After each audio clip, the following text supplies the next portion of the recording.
They say that in ancient times, Prometheus walked this earth. Welcome now to Olympus Dreams, where tonight we shall trace the footsteps of the Titan who dared to love mortals more than he feared the gods.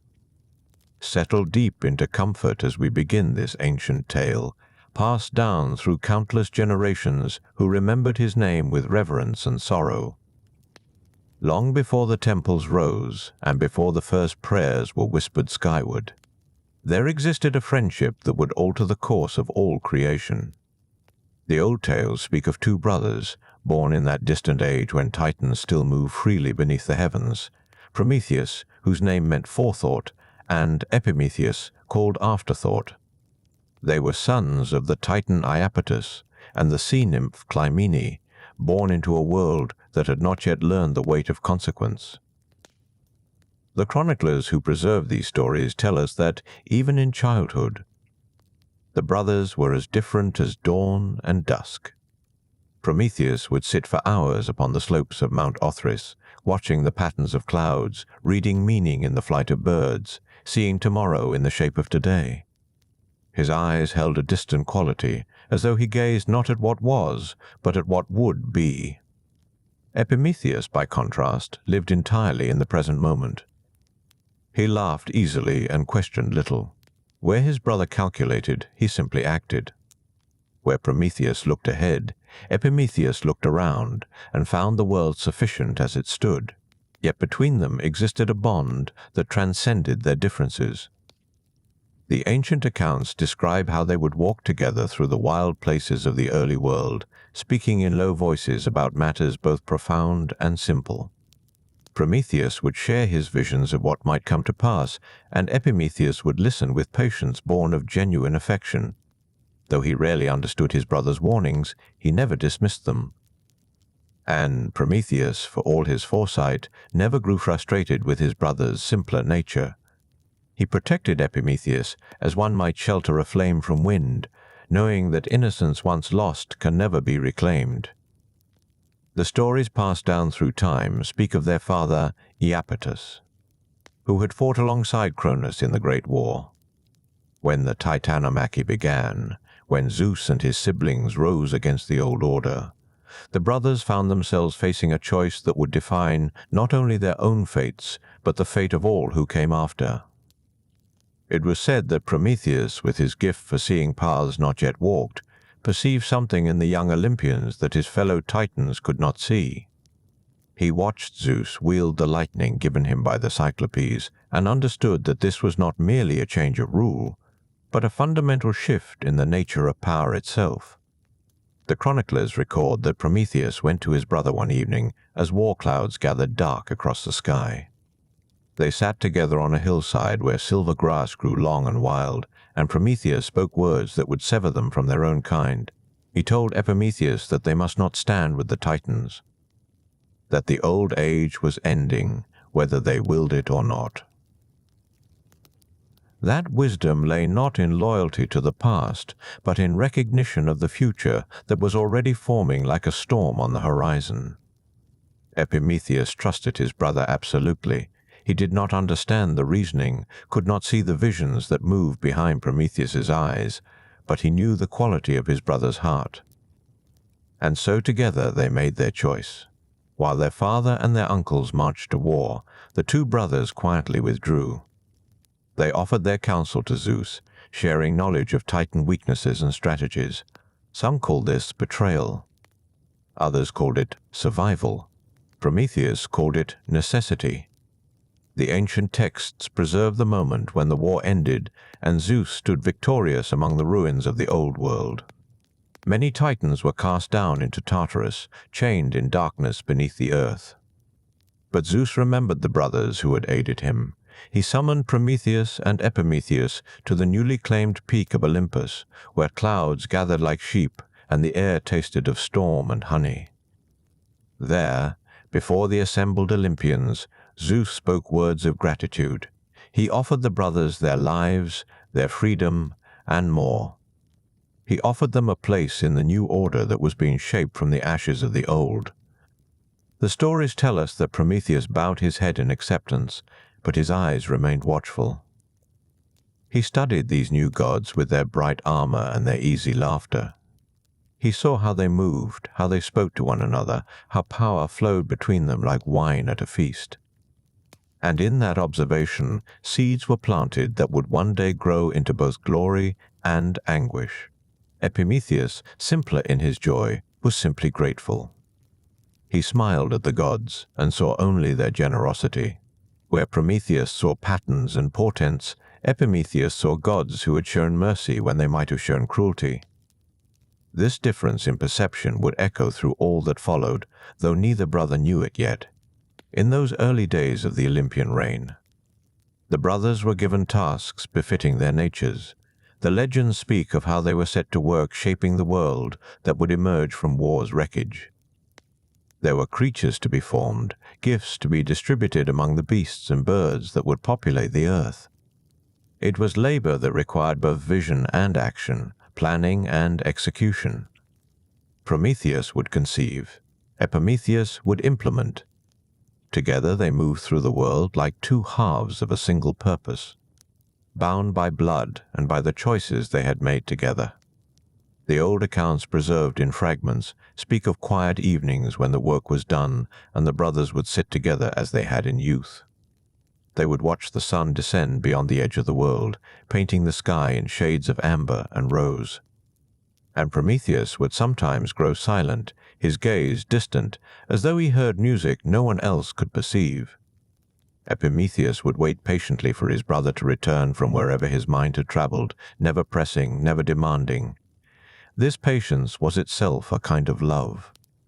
But the tales also tell us that during these twilight conversations, Prometheus began to speak of something new, of creatures not yet made, of beings who would walk upright like gods but die like beasts. He spoke of mortals, though the word did not yet exist.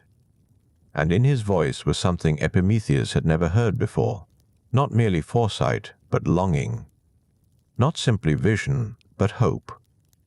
The relationship between the brothers, built through ages of trust and mutual understanding, was about to be tested in ways that neither could have imagined.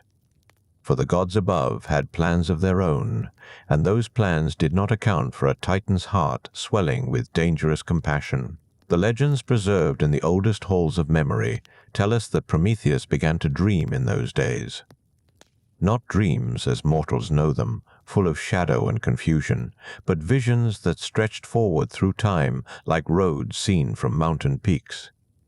He would wake in the hours before dawn, when darkness still held dominion, and the first birds had not yet begun their singing, and he would walk alone through groves that were still finding their shapes, where trees grew straight and tall without the knowledge that axes would one day come for them. They say he saw images in the patterns of leaves overhead, shapes that had not yet taken form, hands reaching toward flame, faces lifted in wonder or grief. The chroniclers record that he spoke to no one of these visions, not even to Epimetheus. But those who observed him in those early morning wanderings noted how his expression had changed, how something both tender and troubled had settled into the lines around his eyes. The fragments that survive from that age whisper of omens, of signs that marked the world before mortals walked upon it. It is said that birds began to gather in unusual numbers where Prometheus walked, not in fear but in attendance, as though they recognized in him something that called to them. Crows and ravens most of all, creatures of keen eyes and sharp memory. They would sit in the branches above him and tilt their heads, watching with that peculiar intensity that birds possess when they see what others cannot. The old texts preserve accounts of other strange occurrences. Springs that bubbled up from the earth where none had flowed before, stones arranged in patterns that suggested meaning though no hand had touched them. Wild herbs growing in circles, fireflies gathering in the twilight hours, their lights pulsing in rhythms that seemed almost deliberate. The world itself, it seemed, was preparing for something, marking boundaries around an absence that would soon be filled. Prometheus observed these signs with the same watchful stillness he brought to all things, but the tales tell us that he also began to gather materials. Clay from riverbeds where the water ran clearest, earth from hilltops where the sun struck first at dawn, ash from lightning-struck trees. He collected these substances as a craftsman gathers tools with patience and purpose. When Epimetheus asked what he intended, Prometheus would only smile and say that he was merely curious about the nature of different soils. There are accounts that speak of conversations Prometheus had with other beings in those days, with Athena, newly born from Zeus's brow, who possessed wisdom that was somehow both ancient and fresh, with certain river spirits who remembered songs from before the war, with the earth itself, some legends claim, though such things are difficult to verify. These exchanges, fragmentary as the records of them are, suggest that Prometheus was seeking knowledge, gathering pieces of understanding that would be needed for work not yet begun. The seers who later tried to reconstruct those times noted something curious about the quality of light during that period, how it seemed to linger longer in the spaces where Prometheus had walked, how shadows fell differently there, as though time itself moved at a pace slightly out of step with the rest of the world. Such observations may be merely poetic fancy, or they may hint at something deeper, at the way destiny sometimes announces itself through subtle distortions in the fabric of the present. It is recorded that Epimetheus grew uneasy during this time, though he could not have named the source of his unease. His brother's silences had become longer, his absences more frequent. When they sat together in the evenings, as had been their custom, Prometheus no longer fully inhabited the moment. Part of him was elsewhere, walking paths that existed only in potential. Epimetheus would speak and receive answers that were correct but distant, as though his brother replied from the far side of a vast distance. The fragments mention also that the gods began to watch Prometheus with new attention, not with suspicion, not yet, but with a curiosity that contained the seeds of future wariness. Zeus in particular would sometimes pause in his speech when Prometheus entered a hall, would fall silent mid-sentence and observe the Titan with eyes that saw more than most. The king of gods had not become ruler of Olympus by ignoring the small signs that preceded great changes. And there was something about Prometheus, something in the way he moved through space, that suggested alteration was approaching. Old prophecies, half remembered and poorly understood, began to circulate among those who attended to such things. The Moirai, the three sisters who spun and measured and cut the threads of fate, were said to have been seen more frequently during those days. Standing at crossroads, sitting by wells, always silent, always watching. Their presence alone was omen enough for those who knew how to read such signs. The sisters appeared when threads were about to be woven that would pattern the fabric of ages. There are tales preserved in the mystery traditions that speak of a night when Prometheus climbed to a high place and sat alone under stars that seemed closer then than they would in later ages. The accounts vary in detail, but agree on essentials: that he sat without moving from dusk until dawn, that no one disturbed him there, that when he descended at first light, something in him had crystallized. A decision made, a course set. The stories do not record what thoughts moved through his mind during those dark hours, but they note that he did not return to the places where the gods gathered. Instead, he went to where clay could be found and water flowed pure.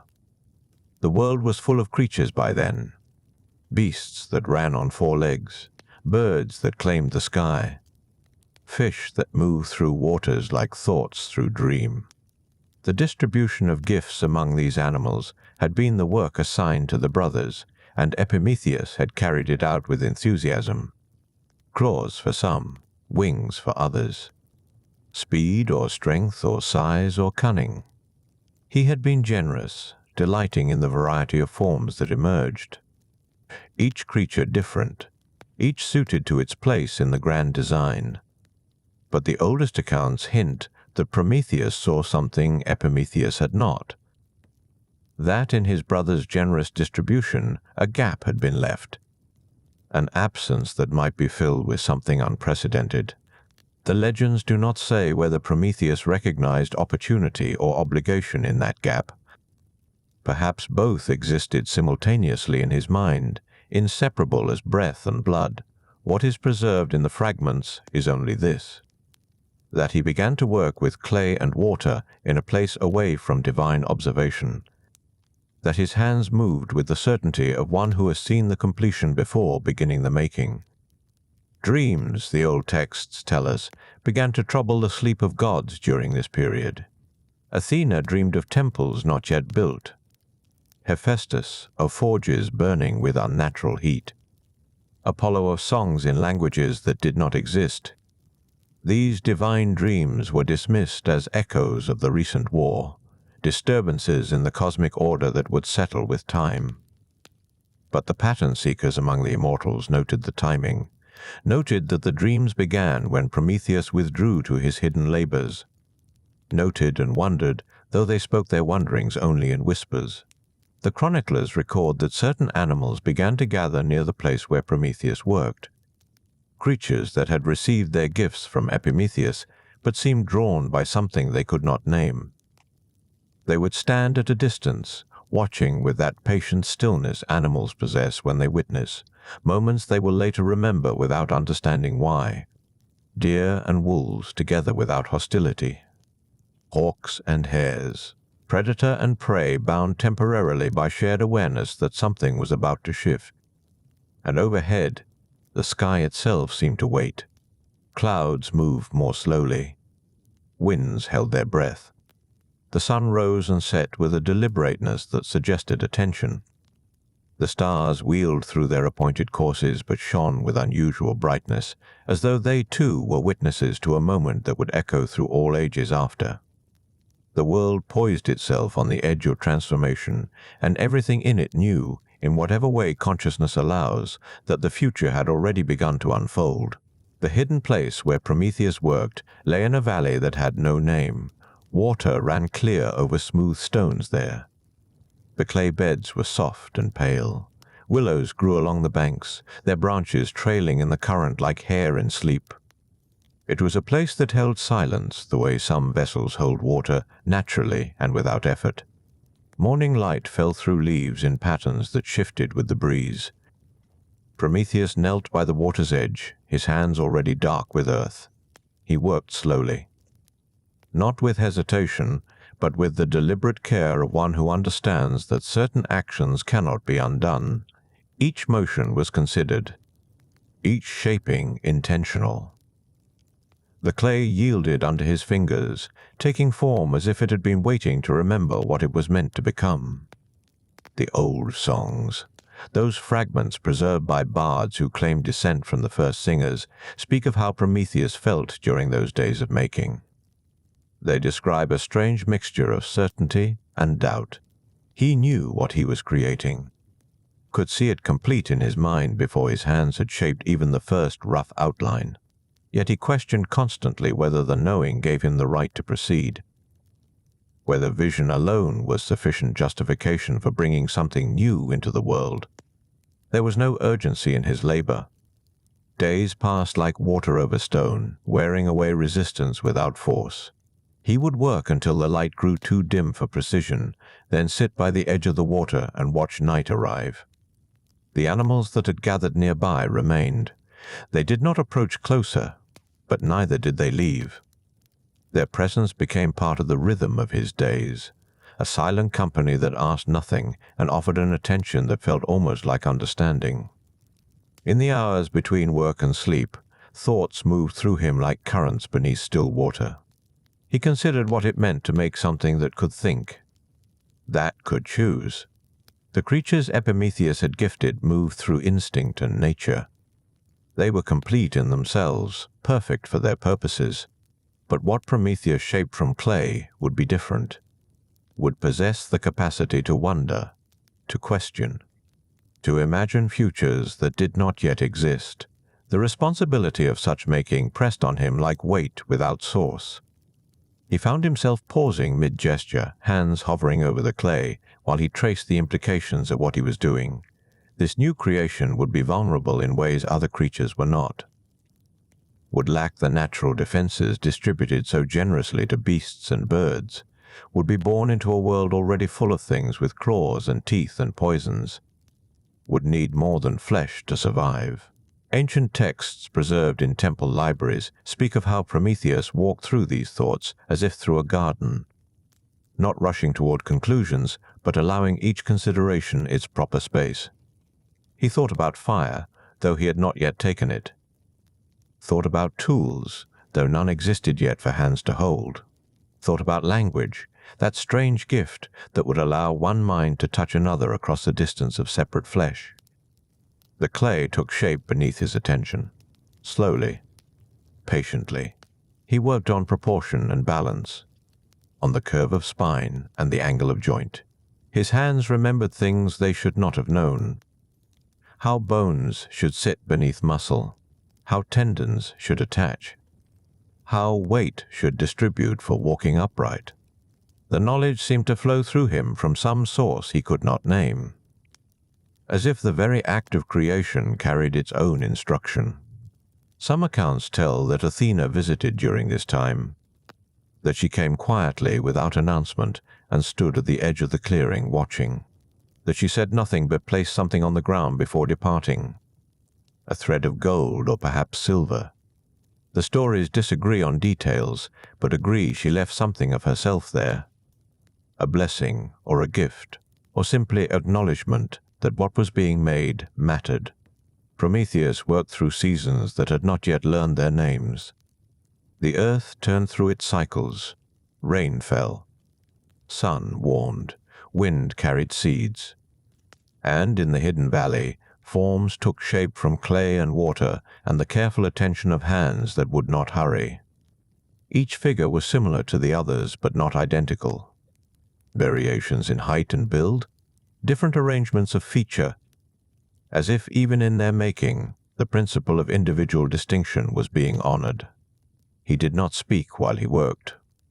There was no one to speak to, and the work itself seemed to require silence.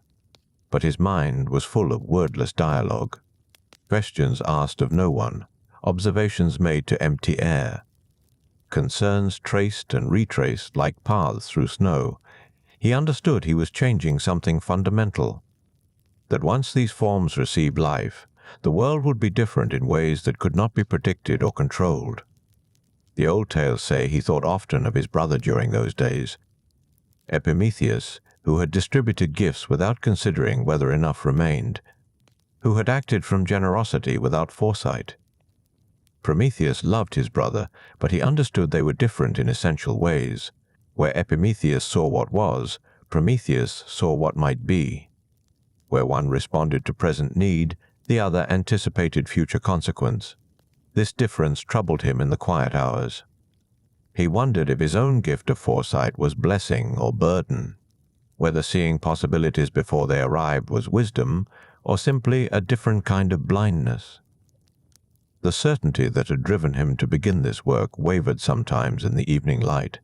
He would sit with half-formed figures around him and question whether he was creating or merely interfering, whether the gap he sought to fill was real or imagined.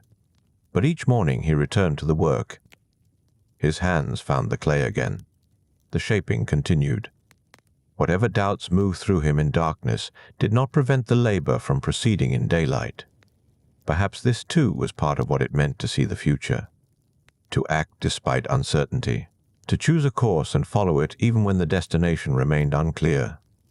The fragments note that the light in the valley during this time was unusual, softer than elsewhere, as if the sun itself was being gentle with what was taking form there. Shadows fell at angles that did not quite match the position of the sun. The water ran with a sound that was almost but not quite music. Everything in that place seemed to lean slightly toward the making, to offer what small assistance the natural world could provide to an act that would alter its nature forever. And Prometheus worked on, patient, careful, alone with his thoughts and his clay and his knowledge of what must come. The world waited with him. The gods watched from their distant halls. The animals kept their vigil at the clearing's edge. And the forms in the clay began, so slowly, to look like something that might one day wake and wonder why it had been given the terrible gift of being alive. The shaping reached a point where something changed. The figures no longer looked like clay attempting to be human. They looked like humans waiting to breathe. The difference was subtle but absolute. Prometheus stepped back from his work and stood in the gathering dusk. Around him, scattered across the valley floor, the forms lay in various positions. Some appeared to sleep. Others seemed caught mid-gesture, as if surprised by their own stillness. He walked among them slowly. His shadow fell across their faces in the dimming light. The thread Athena had left lay coiled beside the nearest form. He had not touched it, had not yet understood what it was meant for. But its presence had become part of the valley somehow. A small brightness in the corner of vision, a promise of connection he could not yet name. The chroniclers note that other gods began visiting during this time, not openly as Athena had done, but in ways that left traces.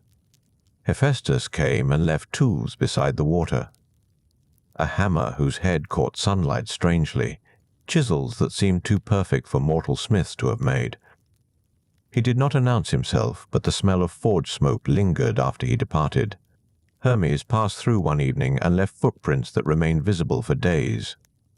They circled the clay forms in a curious pattern, as if he had been measuring distances or counting steps. Some said he left words scratched in stone at the valley's edge, a message or instruction that wore away before anyone could read it clearly. Even Hera came, though the stories disagree about what she did. Some say she walked among the forms and frowned. Others claim she placed her hand on one and whispered something, a blessing or a curse or simply acknowledgement that Zeus would not be pleased with any of this. She left no gift. But after her visit, flowers began growing where none had grown before.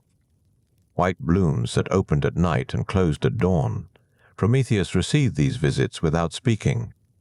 He nodded when he sensed presence nearby, continued his work when they departed. The attention from Olympus should have troubled him more than it did. Each visitor was a witness. Each witness made his actions more difficult to deny, but he had moved beyond the point where denial was possible. The work was too far advanced, the forms too nearly complete. He began adding final details. The lines in palms that would hold their fates, the whorls on fingertips that would mark them as separate from one another, small imperfections that would make each one distinct, a slightly crooked finger, an asymmetric ear. The human form could not be perfect. Perfection belonged to gods and statues. These would need to be beautiful in a different way. The water in the stream ran clearer during these final days, as if it too was preparing for something. Fish that had avoided the valley began appearing in the shallows. Birds landed on branches that had held no birds before. The animals at the clearing's edge moved closer. Not close enough to touch, but near enough that Prometheus could hear their breathing when he worked in silence. He thought about what would happen when the clay received life. The moment of transition troubled him more than any other consideration. These forms would wake knowing nothing, no language to name their confusion, no memory to guide them, no instinct like the animals possessed. They would open eyes that had never seen and try to make sense of light and shadow and the incomprehensible fact of existence. Ancient sources preserved in scattered fragments describe how Prometheus prepared for that moment. He gathered things that might help. Soft grasses to cushion their first movements, water in hollowed stones so they could drink without needing to understand rivers, fruits that required no knowledge to eat. He arranged these offerings around each form, small mercies against the shock of being. The thread Athena had left began to glow faintly in evening light. Or perhaps it had always glowed and he was only now able to see it. He picked it up carefully. It was lighter than air, but strong enough that he could not break it when he tried. The texture was neither metal nor fiber. Something between substance and suggestion. A thread that existed partly in the world and partly in whatever space divine gifts occupied. He understood suddenly what it was meant for. Not a decoration. Not a blessing to be placed on stone and admired from distance. It was meant to bind, to connect, to tie something divine into something mortal in a way that would allow life to pass through. Prometheus knelt beside the first form, a figure that would become a man once breath entered it. He wrapped the thread around the clay chest where the heart would beat. It sank into the surface without breaking it, disappeared into the clay as if the material was accepting what was offered. The form remained still, but something in it changed, a readiness, a potential that had not been there before. He moved to the next form, repeated the process. The thread never grew shorter. Each wrapping took what was needed, and the remainder stayed constant in his hand. By the time he had bound the last form, the thread remained the same length it had been when Athena left it. A small miracle, or perhaps simply how divine gifts worked when used for their intended purpose. Night settled fully over the valley. The moon rose pale and quiet. Prometheus sat among the forms and waited. He did not know if the breath of life would come now or later, whether it required some action from him or would simply arrive in its own time. The old knowledge that had guided his hands through the shaping was silent now. He had reached the edge of what foreknowledge could teach him. The animals at the clearing's edge had gone completely still. Even the night insects had ceased their singing.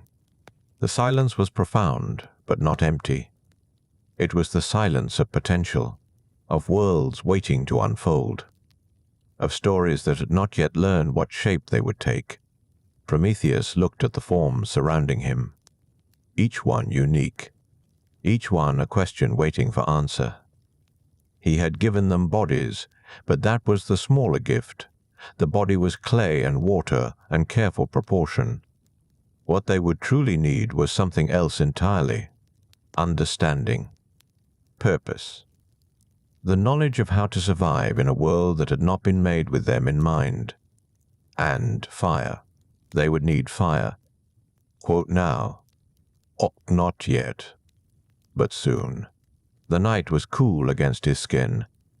He thought about winter, about cold that clay-born bodies would feel without fur or feathers to protect them, about darkness that would come each evening and the fear it would bring to minds that could not see their own hands before their faces. He had planned for this, known from the beginning that the shaping was only part of what these creatures would require. The rest would be harder. The rest would bring consequences that even his foresight could not map completely. But he had started this work knowing the cost, had chosen it anyway, for reasons that were becoming clearer the longer he sat among the still forms in the moonlit valley. They deserved a chance. These humans that did not yet breathe, these creatures that would wake confused and fragile in a world that offered them nothing but difficulty. They deserved at least the possibility of surviving, of finding ways to thrive despite all evidence suggesting they should not exist at all. The moon moved slowly across the sky. The stars turned overhead in their ancient patterns, and Prometheus waited through the long hours before dawn. Ancient, troubled, certain and uncertain in equal measure. Around him, the clay forms rested in their almost life. And in the distance, on Olympus, Zeus slept or did not sleep, aware or unaware of what was taking shape in the hidden valley where creation continued its strange and quiet work. The old accounts speak of what came with the first light of dawn. Not suddenly, not with thunder or pronouncement. The change began so quietly that even Prometheus almost missed it. The eastern sky paled from black to gray to something softer. Rose and amber bled across the horizon. The white flowers Hera had caused to grow began closing their petals one by one. Morning birds called from distant trees. The stream caught the early light and turned silver, and in the valley, where the clay forms lay waiting, something stirred. It was the smallest movement, a chest rising, falling, rising again, breath entering a body that had been empty since its making. Then another form began breathing. And another. The thread wrapped around each heart glowed brighter for just a moment before fading back to ordinary light. Prometheus stood slowly. He had waited all night for this. Now that it arrived, he found himself uncertain, afraid almost. These were no longer sculptures. They were becoming something else entirely. Something that would need him in ways he could not yet predict. The first eyes opened. A woman. The form he had shaped with careful attention to strength and grace. She blinked against the dawn light. Her expression showed confusion, wonder, a kind of newborn terror that came from waking into existence with no memory of anything before this moment. She tried to move. Her arm lifted from where it had rested. Fingers flexed. She stared at her own hand as if it belonged to someone else. Perhaps it did. Perhaps she did not yet understand that she and the body were the same thing. "You are safe," Prometheus said quietly. She turned her head toward the sound. Saw him. Her eyes were dark and clear. She opened her mouth, but no words came, only a small sound. Questioning. Afraid. Other forms were waking now. Men and women scattered across the valley floor beginning to breathe and stir. Some sat up immediately. Others remained still, only their eyes moving as they tried to make sense of what they saw. The sky above them. The earth beneath. Their own hands. Each other. One man reached out and touched the grass, jerked his hand back as if burned, then reached out again more slowly, learning. The texture of the world was new to him. Everything was new. Touch and sight and the weight of his own limbs. A woman near the stream tried to stand. Her legs would not support her. She fell sideways onto the soft grass Prometheus had arranged. She did not cry out, just lay there breathing hard. Trying again, failing again. Her face showed frustration but also determination. She would learn. They all would. They had no choice. The old tales preserved in careful record say that Prometheus moved among them in those first hours, slowly, speaking softly, showing them water and fruit, how to drink without choking, how to eat without fear. Simple things that required teaching, because nothing in these new bodies came with instruction. Some of the humans watched him with trust, others with suspicion. A few would not meet his eyes at all. They huddled together instead, finding comfort in each other rather than in the strange tall figure who spoke words they could not yet understand. Language would come. The thread Athena had woven into them carried that gift. But it needed time to wake. For now they communicated through sounds and gestures, pointing, reaching, pulling back. The vocabulary of need and uncertainty. By midday, most could stand. They walked unsteadily like foals testing new legs. They wandered the valley in small groups, touching trees, watching water move in the stream. One woman knelt by the white flowers and studied them for a long time. When a petal fell, she picked it up and turned it over in her palm. Such a small thing.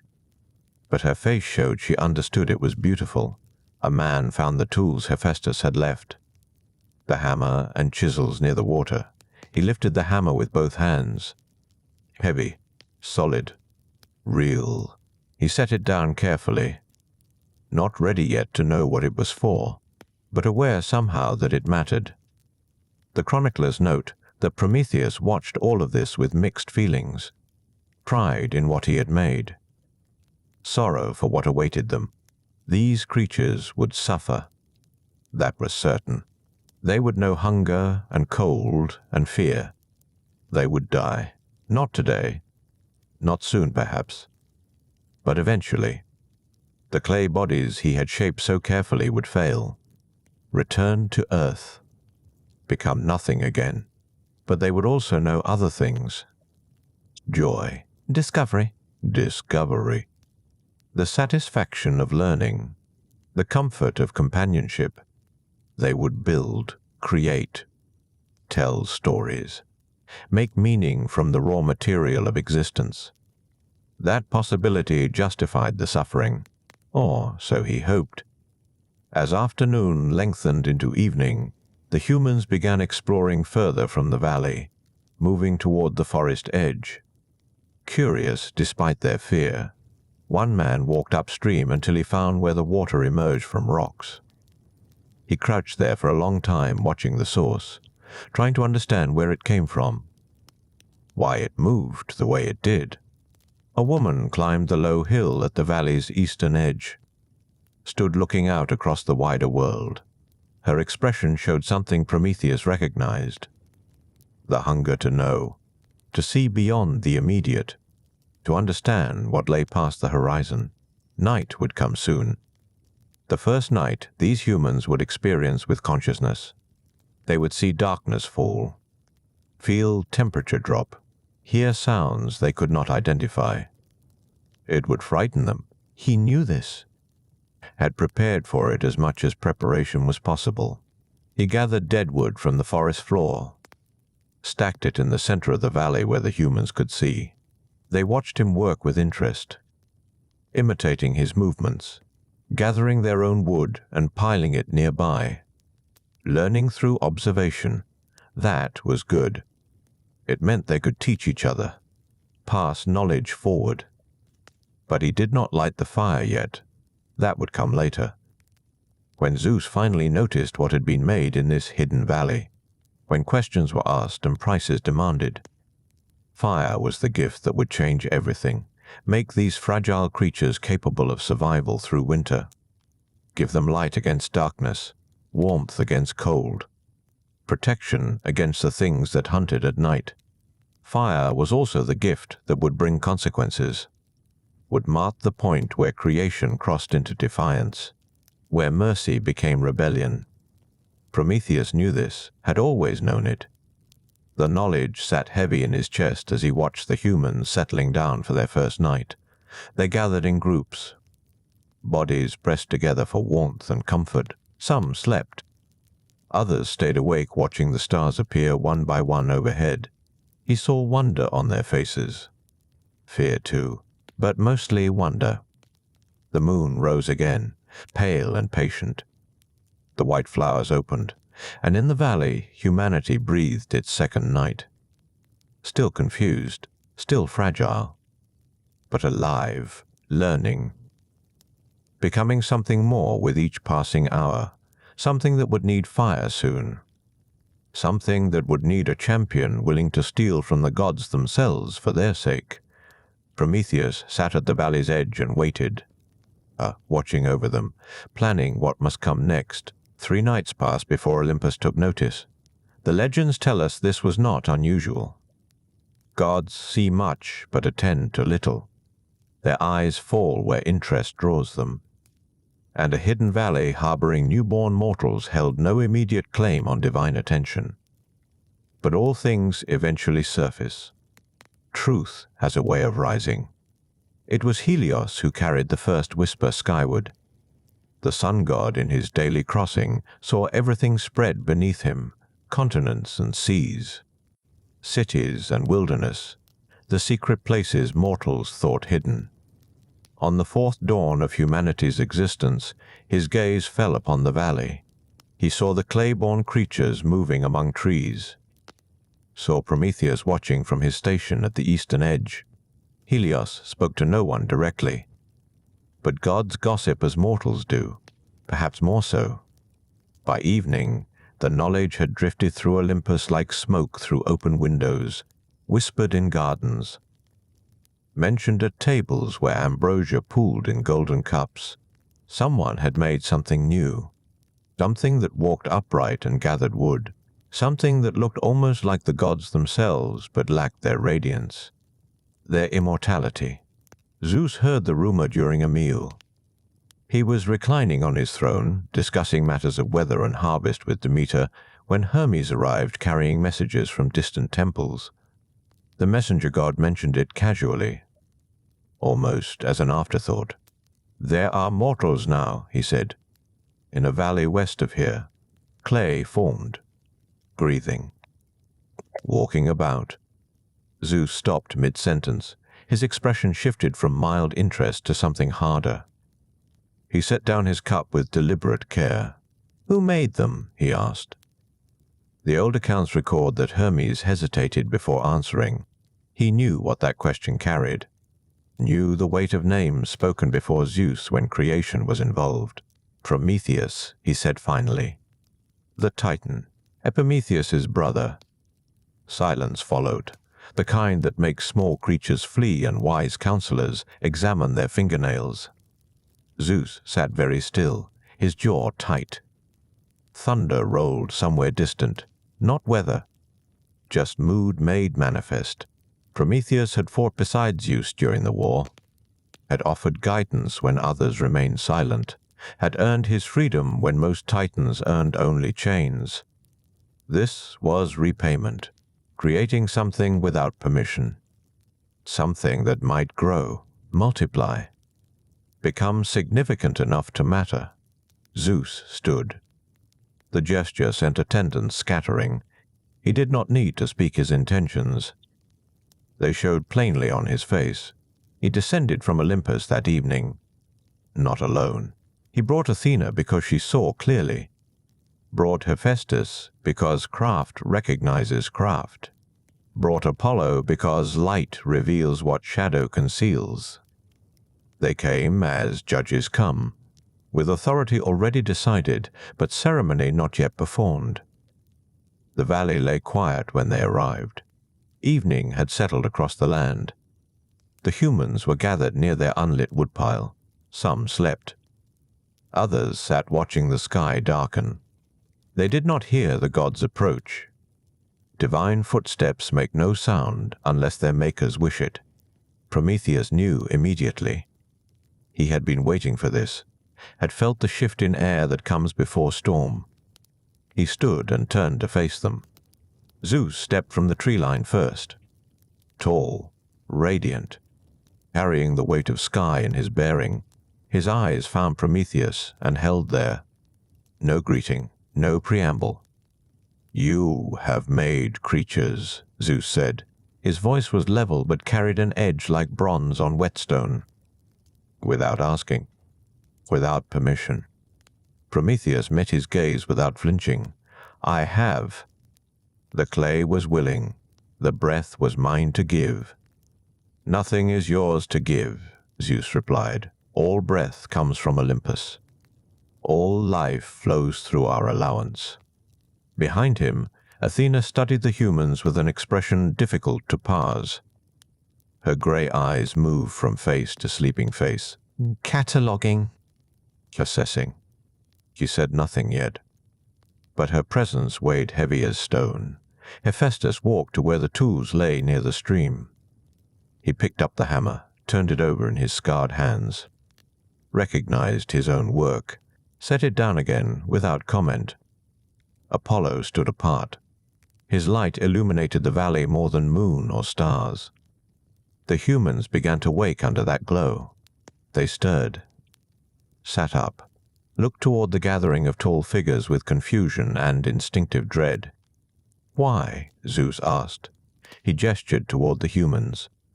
"Why make them?" The chronicles preserve Prometheus's answer. Though different sources word it differently, the meaning remains constant across tellings.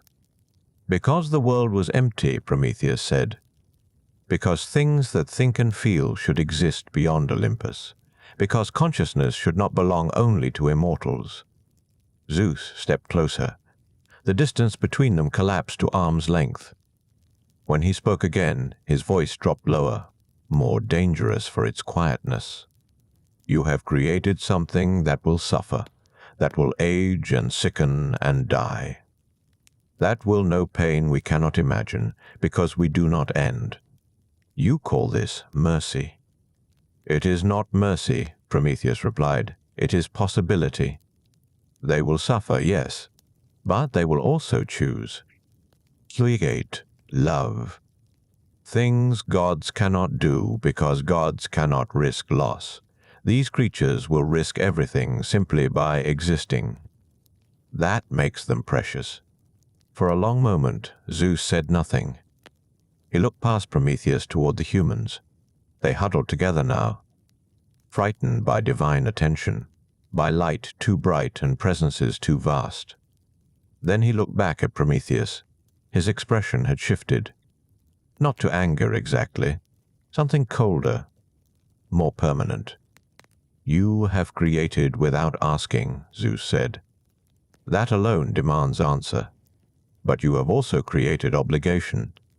These things will need food, shelter, protection from beasts and elements. They are helpless as infants. Will you tend them forever?" "I will teach them," Prometheus said. "Teaching requires time," Zeus replied. "Time requires my permission. You forget yourself, Titan. You forget that the war ended with conditions. Your freedom was granted, not absolute. Conditional on loyalty, on obedience." The word hung in the air like a blade suspended. Prometheus did not respond immediately. Around them, the valley seemed to hold its breath. Even wind paused in the trees. Finally, Athena spoke. Her voice cut through the tension with measured clarity. "The work is done," she said. "The creatures exist. We cannot unmake them without cruelty. The question now is whether they remain, or whether we cast them into Tartarus with the clay they came from." Hephaestus made a sound, half agreement, half protest. Apollo tilted his head, considering. But Zeus did not look away from Prometheus. "They may remain," Zeus said finally, "but under conditions. They will live as mortals, not in comfort, but in struggle. They will hunt for food. They will build their own shelter. They will know cold and hunger and fear, and they will receive no further gifts from gods without my approval. Nothing given freely, everything earned." He paused. "Let the weight settle. And you," he continued, "will return to Olympus. You will leave these creatures to find their own way. If they survive, they survive. If not, the experiment ends here." Prometheus felt the trap closing, saw the choice being offered that was not truly a choice. Leave the humans defenseless or defy Zeus openly, claim them as worth divine war or abandon them to darkness. The old tales tell us he chose the path between, the narrow way that seemed like obedience but carried rebellion in its heart. "I will return," Prometheus said, "but grant me one night. Let me teach them fire before I go, one gift, one tool. Then I leave them to their fate." Dia smiled. It was not a kind expression. "No," he said simply, "fire belongs to gods. You will teach them nothing. You will gather your things and walk back with us now. Tonight." Around them the humans began to weep, not understanding words, but understanding tone, understanding that the tall figure who had helped them was leaving, that the others, bright and terrible, were taking him away. Prometheus looked at them, saw their fear, their confusion, the vulnerability of new things in an old world. Then he looked back at Zeus. "I will return with you," he said quietly, "tonight." Zeus nodded, turned. The other gods fell into step behind him. Prometheus followed last. He did not look back, could not bear to. The weight of their crying followed him from the valley like chains. In the darkness, the woodpile remained unlit. The humans gathered around it, shivering, not yet understanding cold, but beginning to learn. The gods walked toward Olympus in silence, and behind them, the first true conflict had been joined, not with weapons or thunder, but with what comes before such things: boundaries drawn, lines crossed, consequences promised but not yet delivered. The tale tells us Prometheus walked that path knowing what he would do, knowing the price it would carry, already planning the theft that would save humanity and damn him. But that night he simply walked, and the valley grew colder as distance opened between creation and creator. The path to Olympus stretched upward through mountain passes where mortal feet could never tread. Stone gave way to cloud. Cloud gave way to something else. Not air exactly. Something thinner and colder. The boundary between earth and divine realm. Prometheus walked behind the others, kept his distance. His mind turned over possibilities like stones in a stream. Zeus had forbidden teaching, had forbidden gifts, but the decree held gaps. Spaces between words where interpretation might slip through. Ahead, Zeus spoke quietly to Athena. Their words carried back on wind that moved strangely in this high place. Planning already? Discussing terms, how mortals would be tested, what standards they must meet to prove their worth continuing. Hephaestus walked with his uneven gait, favoring the leg that had been damaged in his fall from heaven. He glanced back once at Prometheus. His expression held something complicated, not quite sympathy, not quite warning, recognition perhaps, of the space between command and conscience. Apollo moved with the fluid grace of light itself. His attention seemed elsewhere, fixed on some distant music only he could hear. Yet Prometheus knew better. The god of prophecy missed nothing. Every word spoken in the valley had been measured, filed away. Prophecy worked that way. It gathered fragments until patterns emerged. They climbed higher. The air grew thinner still. Below them, the world spread vast and dark. Here and there, firelight marked human settlements. Not the valley they had left, other places. Earlier experiments. Mortals who had learned survival through blood and accident and death. The records tell us Prometheus counted those distant lights, catalogued them. Each one represented knowledge passed down, tool use, fire maintenance, agriculture, all learned slowly, painfully, through generations of loss. The humans in the valley had none of that. No elders, no inherited wisdom, just raw consciousness and empty hands and the coming cold. Zeus stopped at a plateau, turned to face Prometheus directly.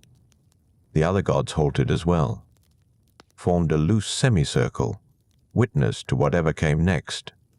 You understand the terms, Zeus said. It was not a question.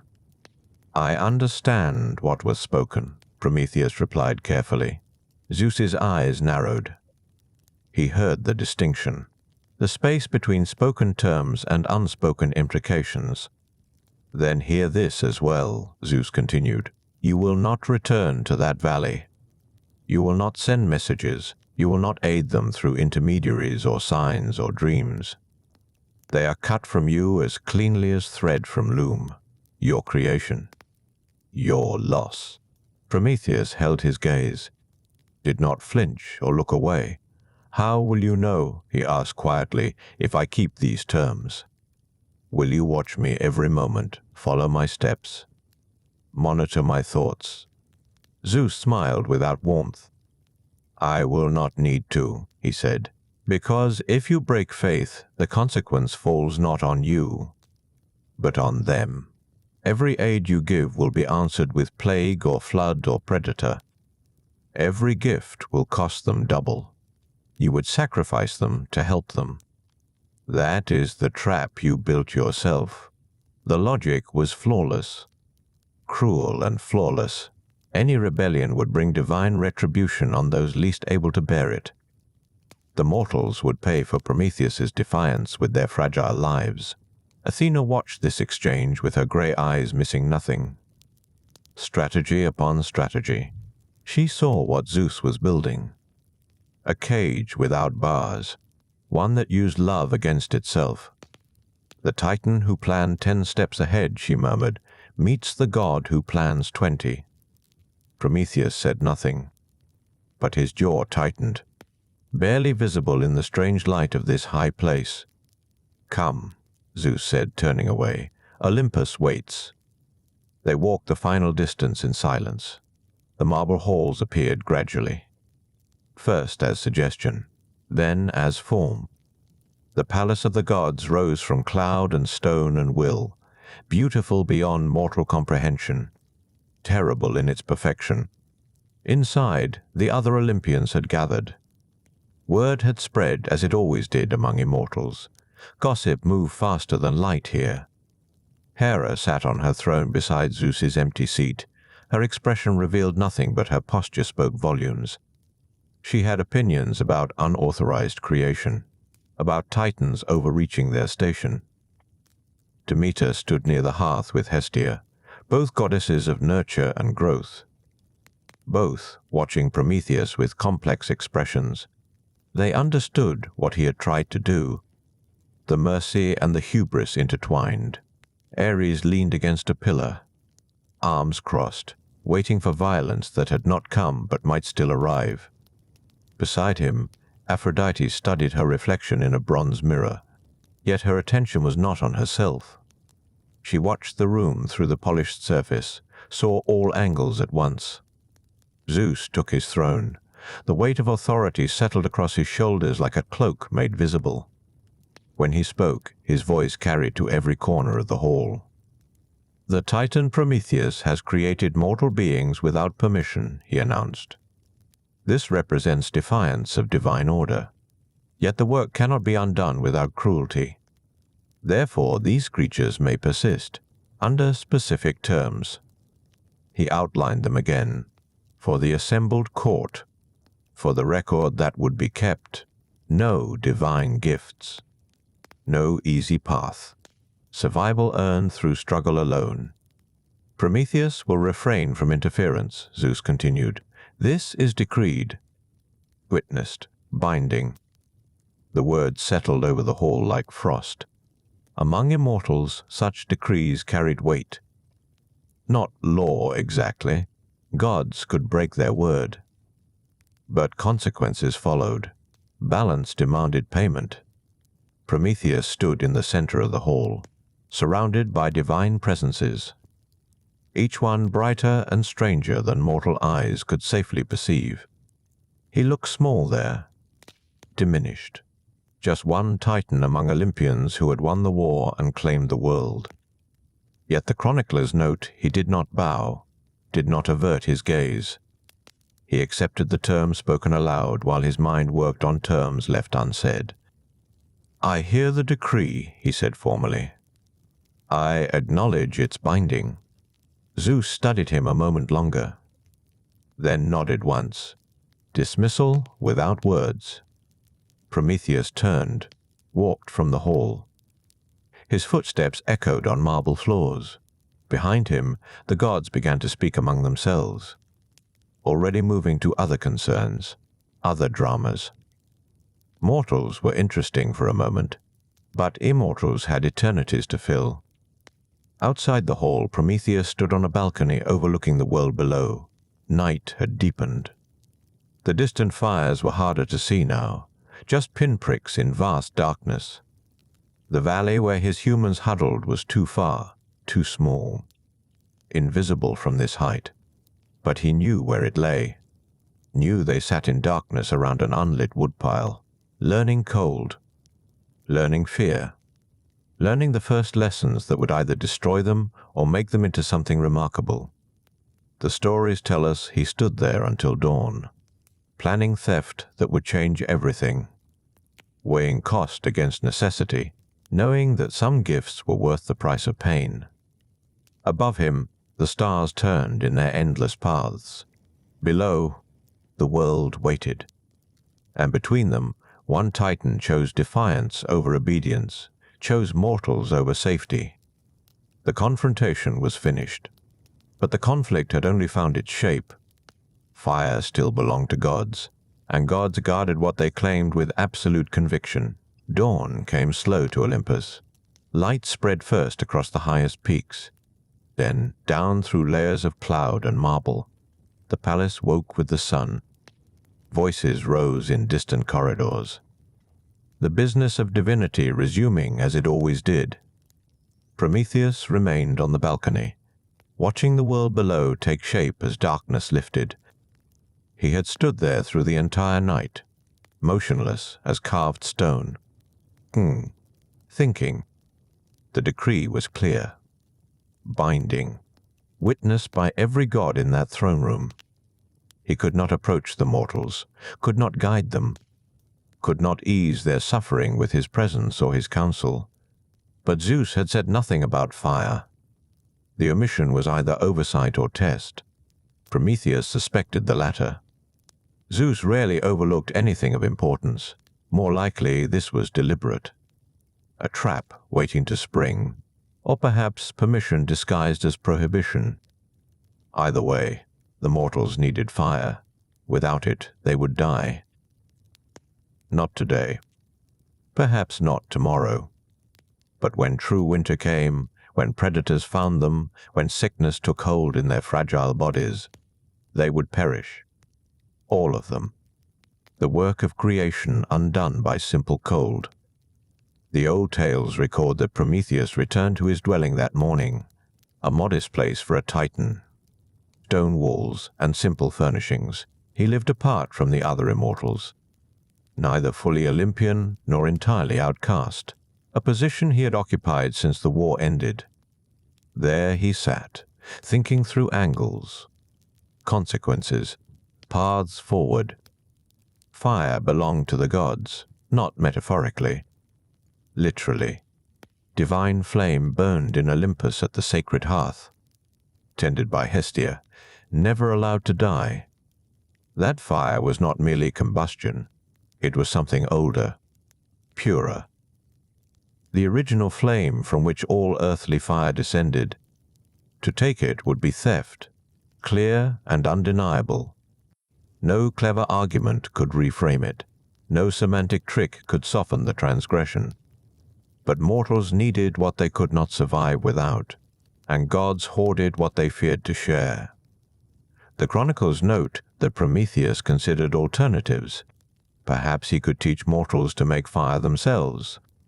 Show them how to strike flint and stone together, how to nurse the smallest spark into flame.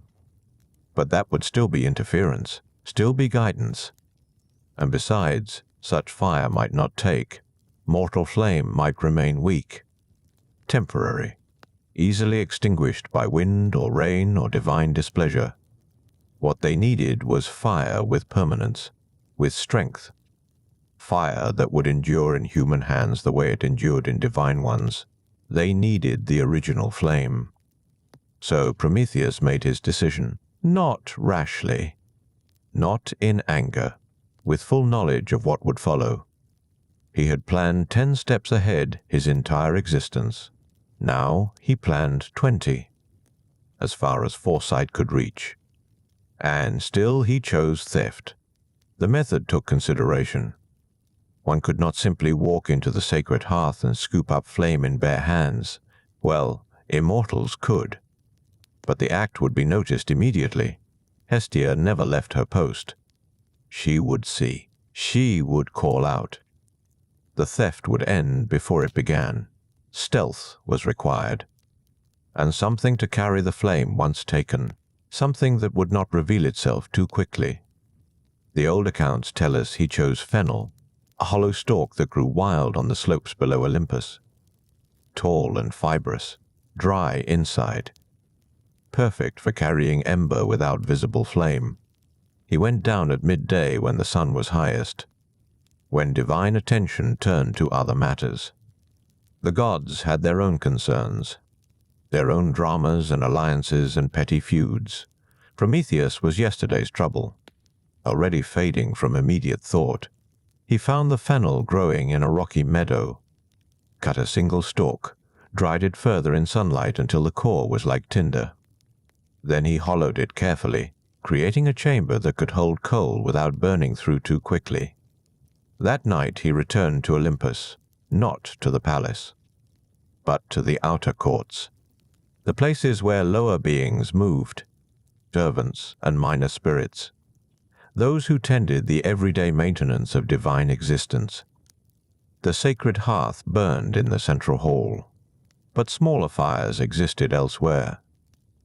Kitchen flames, forge fires where Hephaestus worked, lamps that burned eternal oil in shrines and passages, They say Prometheus chose a lamp, one that burned outside a minor temple, dedicated to no particular god.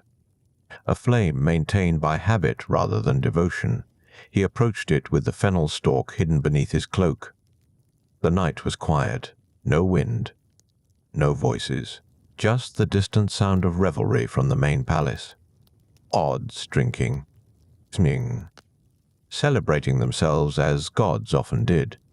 Prometheus paused before the lamp, studying the flame. It burned steady and bright. Sacred fire, divine in origin, burning now in a place barely noticed, a flame that would not be missed until too late. He tilted the fennel stalk, touched its hollow end to the flame. Fire climbed inside, ember taking hold in the dry core, beginning to smolder, not visibly burning yet, but alive, growing. The moment stretched. 1 breath. 2, waiting to see if alarm would sound. If divine awareness would suddenly fix on this small theft, this violation. Nothing happened. The flame continued burning in its lamp. The palace remained bright with celebration. No voice cried out. No god appeared wreathed in righteous anger. Prometheus withdrew the stalk, wrapped it in cloth, concealing the faint glow. Then he turned and walked from Olympus, descending the same path he had climbed the day before. Moving steadily, not rushing. Rushing would draw attention, would suggest guilt. Better to move as if nothing had changed, as if he carried only a walking stick. A simple stalk of fennel, nothing of cosmic significance. Behind him, Olympus continued its eternal business, unaware that something fundamental had shifted. That balance had tipped, that a Titan had chosen mortals over divine decree. The descent took hours, stone path giving way to mountain slope. Then to forest. Then to the long valley where humanity waited in darkness. They had survived another day, barely. Prometheus could see their small camp from the ridge above, a cluster of figures huddled together. No fire yet. They had not learned, had not discovered the trick of making flame from nothing. They looked cold, even from this distance, shivering in the night air, holding each other for warmth. Some slept. Others stared up at stars with expressions that might have been wonder or despair, hard to tell which. Prometheus came down the slope, quiet as shadow. The fennel stalk remained concealed, still smoldering, still carrying that stolen ember deep within its hollow core. The chroniclers record that he did not speak when he reached them, did not announce himself, just approached the woodpile they had gathered. Useless wood, gathered with hope but no knowledge of what to do with it. He knelt, opened the fennel stalk. Inside, the ember glowed red, hot as any star. Divine fire compressed to coal. He placed it gently among the smallest twigs. Blew softly, once, twice. Flames sprang to life. Small at first, then growing, feeding on dry wood, reaching up into darkness with bright fingers. Heat spreading, light pushing back shadows. The mortals woke, drew closer, staring at the impossible thing now burning before them.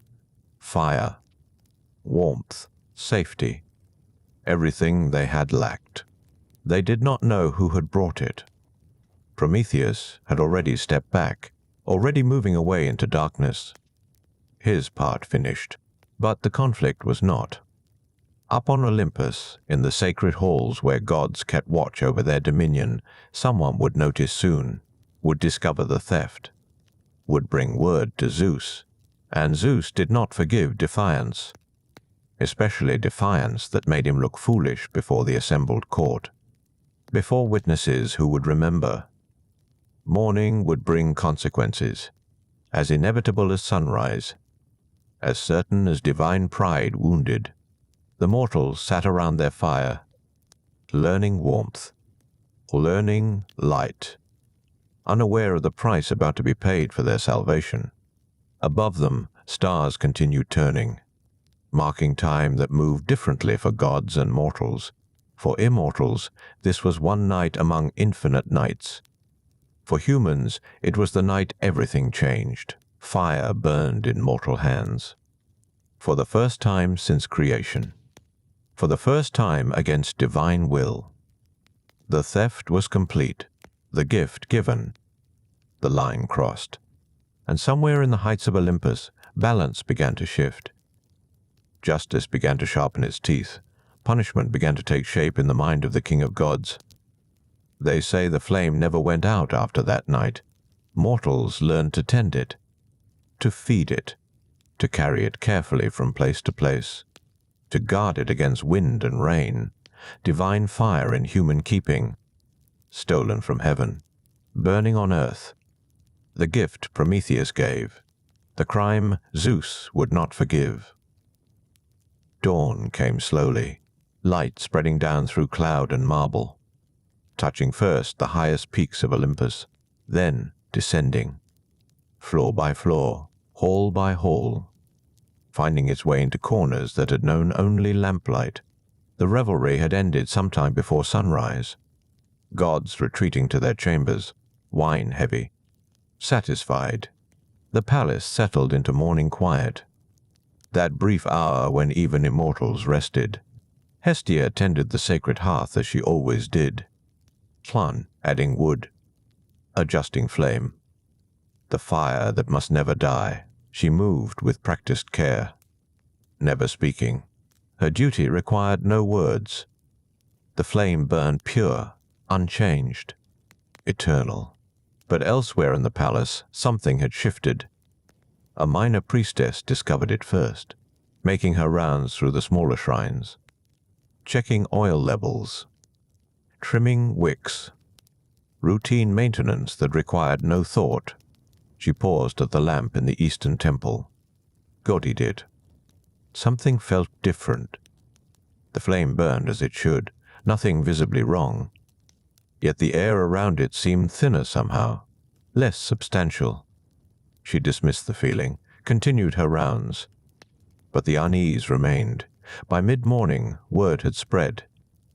Not of theft. No one suspected theft. Not yet. But of imbalance.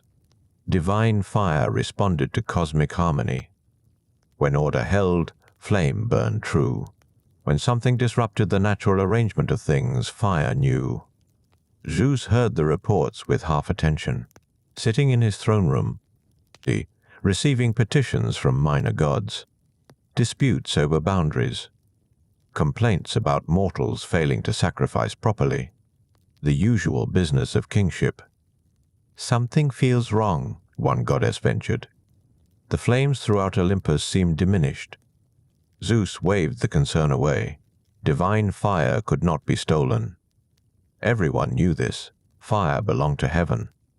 Mortals possessed neither means nor knowledge to take it. Besides, he had declared fire forbidden to humanity. His word was law. Who would dare contradict him? The reports continued through the day, more gods noticing the subtle wrongness. The way lamplight seemed slightly less bright. The way shadows fell at angles that did not quite match the sun's position. By evening, Zeus grew irritated. He summoned Hephaestus, god of forge and flame. If anyone could explain this disturbance, it would be him. Hephaestus came limping into the throne room, his face already troubled. He had been checking his own forges, examining divine fire at its source. Something has been taken, he said without preamble. Not much. A small amount. But divine fire has left Olympus. The throne room fell silent. Zeus leaned forward, voice dropping to dangerous quiet. Explain. Fire recognizes itself, Hephaestus continued.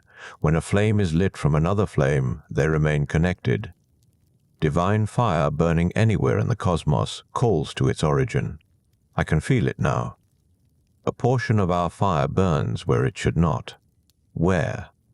Below, on Earth. among mortals. The words landed like stones in still water. Ripples spreading outward, gods exchanging glances. Some confused, others beginning to understand. Zeus rose from his throne, walked to the eastern balcony, looked down at the world below. Distance meant nothing to divine sight. He could see everything, every mountain, every valley, every human settlement. And there, in the long valley where mortals had made their camp, fire burned, small flames. Multiple fires now, spreading from camp to camp as humans shared their newfound gift, teaching each other, learning to kindle flame from flame, building civilization from stolen ember. Zeus stared at the fires for a long moment, his expression unreadable. Then he turned back to the assembled court. Who brought it to them? No one answered. Someone walked from Olympus carrying divine fire. Someone descended to the mortal world and gave them what I explicitly forbade. Who? Silence held, heavy as stone. Zeus's gaze swept the room, stopping on each god in turn, reading faces, measuring reactions. Most looked genuinely confused, some frightened, a few angry on his behalf. But one face showed neither surprise nor fear. Prometheus stood near the back of the hall, expression calm, meeting Zeus's stare without flinching. Understanding passed between them without words. "You," Zeus said. Not a question. Prometheus stepped forward, moving through the crowd, gods parting before him like water. He came to stand before the throne, tall, unbending. "I gave them fire," he said simply. Yes, the admission rippled through the court.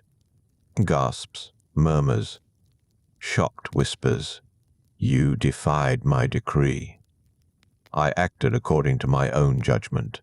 Your judgment."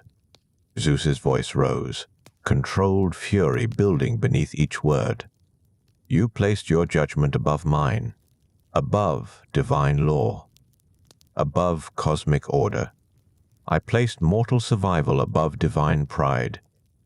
The court inhaled collectively. No one spoke to Zeus this way. Not gods, certainly not Titans. Zeus descended from his throne, slowly, each step deliberate. He crossed the floor until he stood directly before Prometheus. Eye to eye. "You think you saved them. I gave them the means to save themselves. You think fire is a gift. Fire is survival. Warmth, protection, civilization, everything they needed to thrive. Fire is power," Zeus corrected. "Power I chose to withhold, not from cruelty, from wisdom. Mortals are brief creatures, violent, chaotic. In their hands, fire will become a weapon, cities will burn. Wars will be fought with flame. They will destroy themselves and everything around them. Perhaps." Prometheus remained steady. "Or perhaps they will use fire to forge tools, to cook food, to light darkness, to build something worth preserving. That was not your decision to make. Someone had to make it. They were dying." Zeus stepped back, regarding Prometheus with something between fury and reluctant admiration. The Titan stood accused of cosmic treason and showed no fear, no regret. "You understand what you have done. Perfectly. You understand what comes next. I expected consequences when I stole the fire." "Consequences," Zeus repeated. "You call it consequences, as if this is some minor matter, some domestic dispute to be settled with a reprimand." He turned, thinking. The assembled gods watched in silence. Punishment must be absolute. Prometheus had not simply broken a rule, he had challenged Zeus's authority before witnesses, had demonstrated that divine decree could be circumvented, that mortals could receive forbidden gifts despite heaven's prohibition. If this went unpunished, Other gods might question, might act independently, might decide their judgment superseded their king's. Order would collapse. "You will be bound," Zeus said finally, "chained to stone, far from Olympus, far from humanity, alone." Prometheus nodded slowly. He had anticipated imprisonment. "But binding is not enough," Zeus continued. "You are immortal. Time means nothing to you. Isolation means nothing. You would simply wait, patient as stone, until I relented or circumstances changed." He smiled, cold as winter sky. "So your punishment must be eternal, and it must hurt." The court leaned forward, listening. "Every day," Zeus declared, "an eagle will come. It will tear open your flesh. It will feed on your liver. And because you are immortal, because you cannot die, your liver will regenerate each night, only to be devoured again the next morning, forever." The gods fell utterly silent. Prometheus stood motionless, processing the sentence. Eternal torment. Pain without end. Punishment designed not to reform, but to demonstrate power. "Do you have anything to say?" Zeus asked. Prometheus met his gaze one final time. "I would do it again." Zeus gestured. Guards came forward, Hephaestus among them, holding chains forged from unbreakable adamant. Prometheus did not resist as they bound him, did not struggle as they led him from the throne room. The court watched in silence, some pitying, some approving, all understanding that cosmic order had been reasserted. Fire burned below in mortal camps, spreading, growing, teaching humanity warmth and light and the beginnings of civilization. And in the heights of Olympus, justice prepared to exact its price. They say Prometheus walked to his punishment without fear, without hesitation. He had chosen mortals over gods, had crossed the line knowing full well where it led. The eagle waited, mountains waited, chains waited, but fire burned eternal in human hands. Gift that could not be taken back, theft that could not be undone. Cost counted, price accepted, future determined by single, irreversible choice. They carry Prometheus from Olympus at dawn. The light was still thin and grey, barely touching the eastern peaks. Hephaestus walked beside him, silent. The god of the forge had crafted the chains himself, adamant links that would never rust or weaken. He had wept as he worked, his tears hissing against hot metal. The journey took them eastward, away from divine halls, away from cloud-wrapped peaks, into regions where gods rarely traveled. Wild places, ancient places, where the world still remembered chaos. The mountain they sought stood alone, a black pillar of rock rising from a barren plateau. No trees grew near it, no grass, only stone and wind and the occasional cry of circling birds. Legends differ on the mountain's name. Some call it Caucasus. Others say it was a peak in Scythia. Still others claim it lay beyond the known world entirely, in a place where maps ended and mortal knowledge failed. What the stories agree upon is this: the mountain was chosen for its isolation, its cruelty, its complete indifference to suffering. They climbed in silence, Prometheus moving steadily despite his bonds. The guards flanked him, weapons drawn though unnecessary. The Titan showed no sign of resistance. He had accepted his fate the moment he confessed. Nothing remained but to endure it. Near the summit they found the place prepared, a flat rock face, vertical, exposed to every wind. Chains already waiting, bolted deep into stone that predated civilization. Hephaestus approached the rock slowly, his limp more pronounced on the rough ground. He turned to Prometheus, face twisted with reluctance. "Forgive me," he whispered. "You build what you are commanded to build," Prometheus replied. "There is nothing to forgive. You gave them knowledge. Ulls, fire. You made them more than animals, and Zeus punishes me for it." "I know." Hephaestus looked away, unable to meet the Titan's eyes. "I know. But I cannot disobey. Not after he cast me from heaven once already. Not after he showed me what defiance costs. Then do what you must." Hephaestus raised the first chain, heavy, cold. He wrapped it around Prometheus's wrist, fastening it with rivets that bit deep into divine flesh. Then the other wrist, then ankles, then a final chain across the chest, binding the Titan flat against stone. The work took hours, precise, methodical, each link tested, each rivet sealed. When finished, Prometheus hung spread against the rock face, unable to move, unable to turn his head, unable to do anything but stare forward at the empty sky. The guards departed first, relieved to leave this grim place. Hephaestus lingered, one hand resting on the stone beside Prometheus's shoulder. "Mortals will remember you," he said quietly. "They will tell stories of the god who loved them enough to suffer." "They will forget," Prometheus replied. "In time.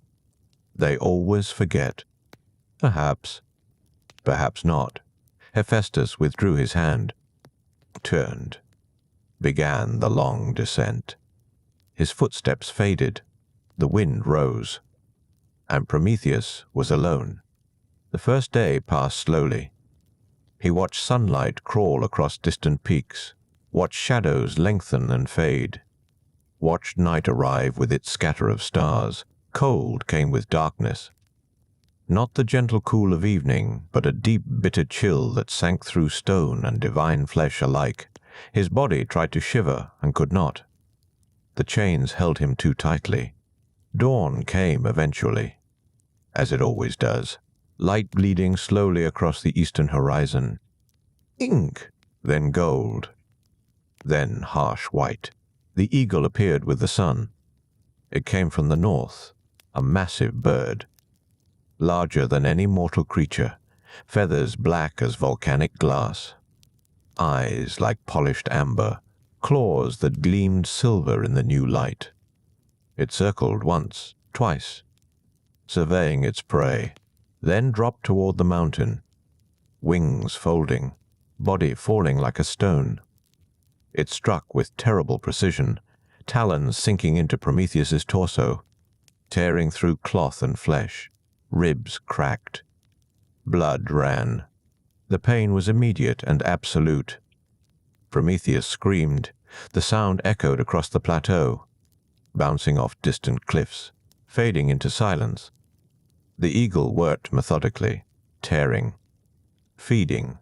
It knew exactly what it sought. The liver, soft organ tucked beneath ribs, rich with divine blood. The eagle pulled it free, piece by piece, consuming it while Prometheus hung helpless. The bird took its time. There was no need to hurry. It would return tomorrow, and the day after, and the day after that, forever. When finished, the eagle launched itself back into the sky, circling once more, then disappearing northward, leaving Prometheus alone with his wounds. The pain did not fade, it burned. Constant, overwhelming. He could feel his body trying to heal, divine flesh knitting slowly back together, organs regenerating. But the process was slow. Hours passed before the worst of the damage closed. By nightfall, he was whole again. The chains had prevented him from looking down, from seeing the extent of the damage. But he could feel it, new flesh, Benza, waiting for tomorrow's tearing. Night brought cold and memories. He thought of the mortal valley, wondered if fire still burned there, if humanity had learned to maintain it, to feed it, to carry it from place to place. He thought of the woman who had accepted his gift with such fierce determination, wondered if she lived still, if she told stories to her children about the stranger who brought flame. Dawn came again. The eagle came with it. The cycle repeated. Day after day, week after week. Pain and healing and pain again. The eagle never missed a morning, never hesitated. It was a creature of divine purpose, created for this single task. It knew nothing else. Prometheus stopped screaming after the first month, not because the pain lessened. It never did, but because screaming changed nothing. The eagle did not care. The mountain did not care. Even the gods, distant on their cloud-wrapped peaks, did not care. He learned instead to endure in silence, to retreat inward during the tearing, to focus on other things. Memories of creation, the faces of mortals he had guided, the sound of fire crackling in darkness. Years passed. Then decades. The world below changed in ways he could not see. Mortals built, multiplied, spread across valleys and plains. Fire went with them, cooking their food, warming their homes, lighting their nights. They did not remember the Titan who suffered for them. How could they? He was hidden in a place beyond maps, chained to stone in eternal torment. His gift burned bright in their hands, but his name faded from their songs.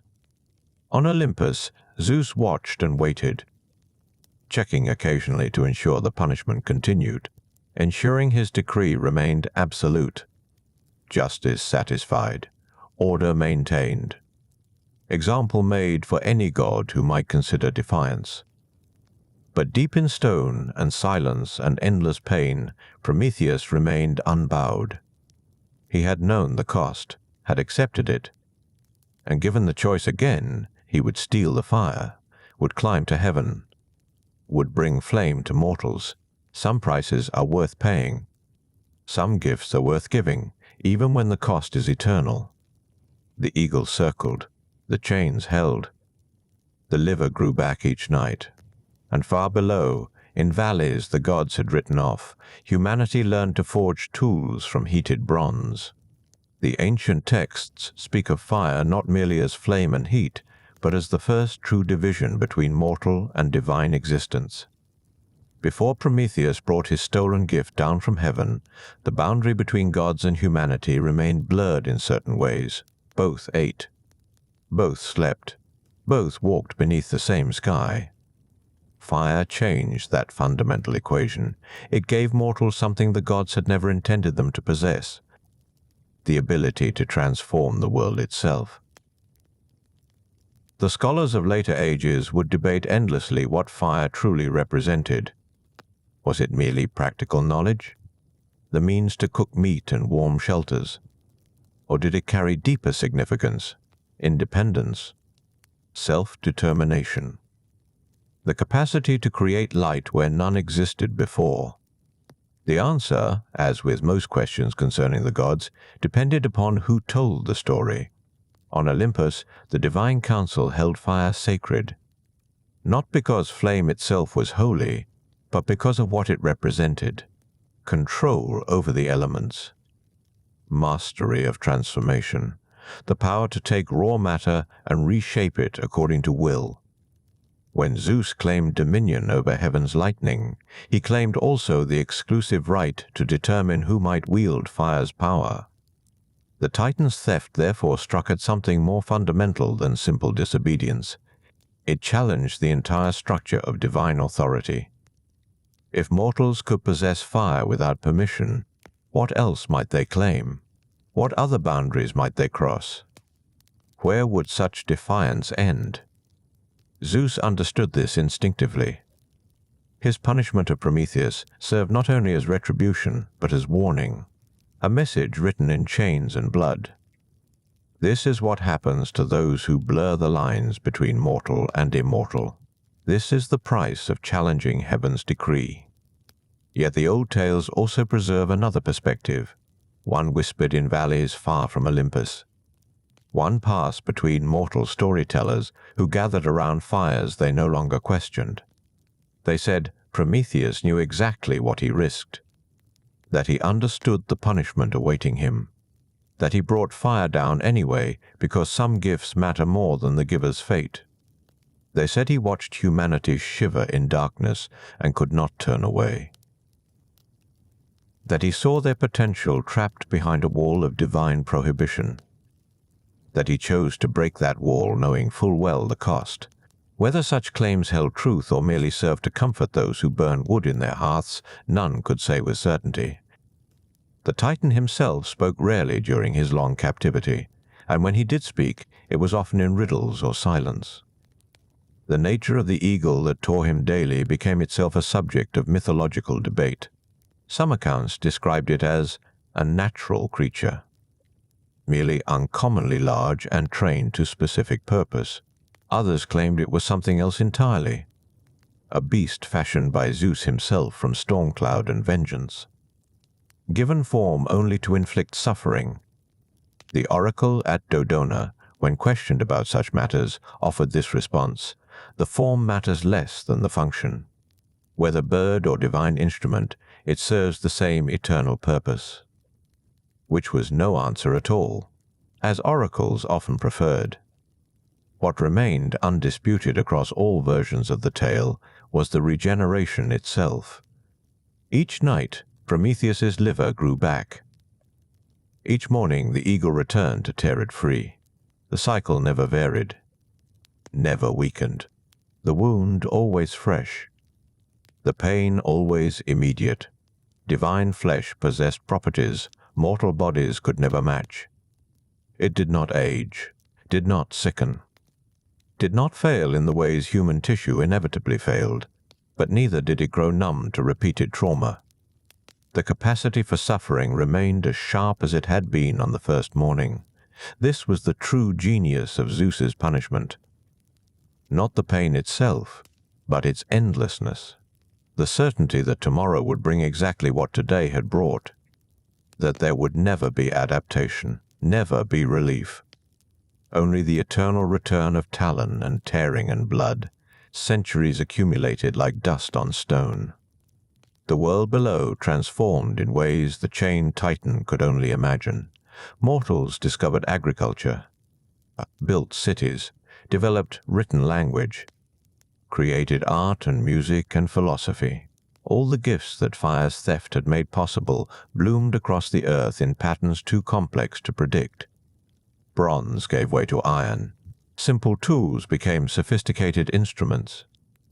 The hearth fire that had once served only to cook meat now powered forges that produced weapons and armor and intricate works of craft.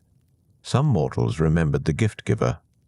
Temples were raised in distant corners of the world, small shrines where travelers might offer wine or grain in recognition of the Titan who had suffered for humanity's benefit. These places remained modest. Zeus tolerated them only because they acknowledged Prometheus's punishment as much as his gift. Other mortals forgot entirely, or never knew the story. To them, fire had simply always existed, something passed down from parent to child, like language or laughter. They used it without question or gratitude, which was perhaps exactly as it should be. A gift truly given asks nothing in return. The gods themselves moved on to other concerns, other dramas, other conflicts that demanded their attention and fury. Prometheus's punishment became background noise, a fact of existence like the stars or the sea. Occasionally someone would mention it, point out the eastern mountains, note that the Titan still hung there, but such observations grew rarer with each passing generation. Only Zeus checked regularly, not out of cruelty, though cruelty played its part, but out of something closer to necessity. The punishment served as foundation, as precedent, as warning to any god or Titan who might consider similar defiance. It had to continue, had to remain visible, had to stand as eternal testament to divine authority. The seasons turned in their ancient patterns. Spring became summer, Summer faded into autumn. Winter brought snow that accumulated on the Black Mountain's shoulders, then melted when spring returned. The cycle repeated without variation or mercy. Through all of it, the chains held. The eagle came, the liver regenerated, and Prometheus endured. Scholars in later ages would write treatises attempting to explain his silence. Why he did not plead for mercy, why he did not curse Zeus's name, why he simply hung there year after year, accepting what came without protest or prayer. Some claimed it was pride, stubbornness, the refusal to give Zeus the satisfaction of begging. Others suggested it was wisdom, understanding that no words would change divine judgment once pronounced. Still others proposed it was something else entirely, a kind of peace that came from having chosen freely, from having given what could not be taken back. The truth, as always, remained known only to the Titan himself, and he offered no explanations, made no speeches, simply watched the sun rise and set, watched the eagle arrive and depart, watched the distant world turn beneath its blanket of stars. Far below, in a coastal city whose name would echo through ages, a young metalworker sat before his forge. The fire burned bright and hot, carefully controlled, fed with measured amounts of fuel. The man had learned his craft from his father, who had learned from his father, who had learned from someone whose name was long forgotten. The metalworker shaped bronze into a tool, something to help farmers prepare their fields. He worked with practiced skill, heating, hammering, cooling, heating again. The process required patience and attention. Any mistake would ruin hours of careful work. When finished, he held up the completed tool, examined it in the firelight, nodded in satisfaction, set it aside to cool. He did not think of Prometheus, did not consider the long chain of gifts and suffering that had made his craft possible. He simply banked his fire, swept his workshop, prepared for tomorrow's labor, which was perhaps the greatest gift of all, that mortals could use fire without remembering its theft, could build their lives around its warmth and light without bearing the weight of its cost. On the Black Mountain, chains creaked in the wind. The eagle would return with dawn. The cycle would continue. And somewhere in the darkness between earth and heaven, the gift burned on. Time moved differently on the mountain, not slower or faster, simply different. Without the rhythms that governed mortal existence, the hours blurred into something closer to water than measurement. Dawn arrived. The eagle descended. Pain bloomed fresh and immediate. Then dusk. Then darkness. Then dawn again. Between these fixed points, Prometheus existed in a space that permitted thought. The chains allowed almost no movement. His arms remained extended, his back pressed against unyielding stone. But his mind remained unbound, and in the endless procession of identical days, that mind turned inward to examine what had been done and why. They say the Titan did not regret his choice. This much the old tales agree upon. But absence of regret did not mean absence of questioning, did not mean he failed to wonder about paths not taken, choices not made. He could have remained neutral, could have watched from the Titan's traditional distance as Zeus established his rule. Many of his brothers had done precisely this, had withdrawn to remote corners of the cosmos, had built quiet lives far from Olympian politics and divine drama. That path had been available. Zeus would have permitted it, perhaps even welcomed it. A Titan who acknowledged the new order through silence posed no threat, required no punishment, could exist in dignified irrelevance until memory itself grew dim. But neutrality carried its own cost, to watch mortals stumble in darkness, to possess knowledge that could ease their suffering and choose withholding. That too was a choice, and choices always extract their price. The fire itself seems such a simple thing now, a spark carried from hearth to hearth. something children learned to manage before they learned letters. Yet he remembered the first transfer, the careful shielding as he descended from Olympus. The moment he placed it in mortal hands and watched understanding bloom across their faces, that moment had contained everything. All future forges, all future cities, all the light that would push back darkness across the coming ages. The weight of that moment pressed against him still, heavier than chains, more enduring than stone. In the quiet hours when pain receded to a manageable throb, he sometimes wondered about individual lives, the metalworker below, the farmer using tools shaped by fire's gift, the mother warming her child beside a carefully tended hearth.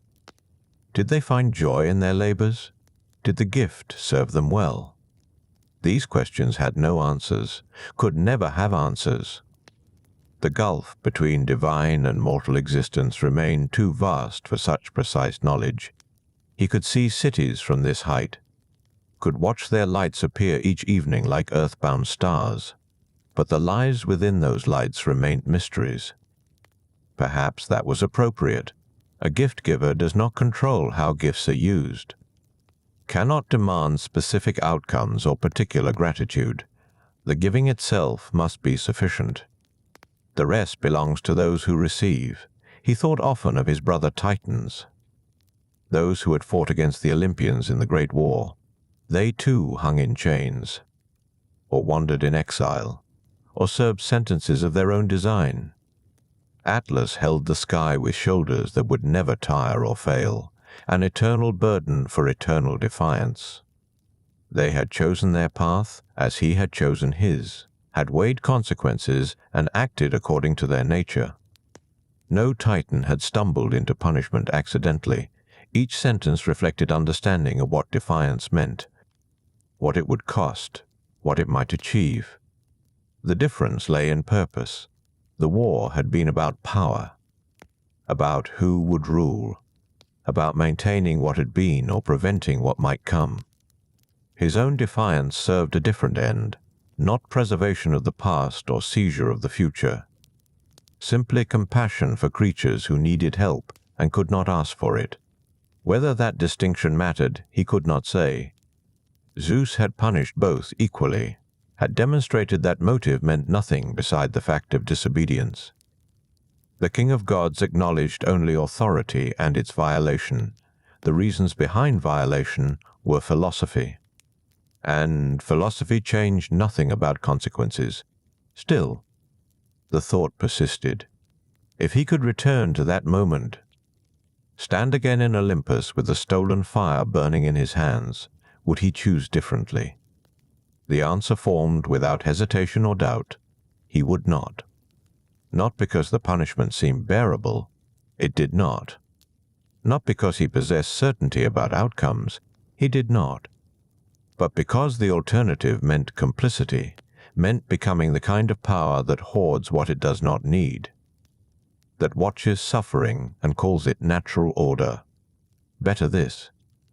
Better chains and eagles and endless repetition. Better to carry the weight of choice than the emptiness of surrender. The stars wheeled overhead in their ancient patterns, the same stars that had watched the Titans rise, that had seen Zeus take power, that would watch whatever came next with the same cold indifference they brought to all things beneath their burning gaze. Prometheus found comfort in their constancy. They did not judge, did not weigh his choice against alternatives, simply shone, would continue shining long after gods and mortals alike had passed into memory and myth.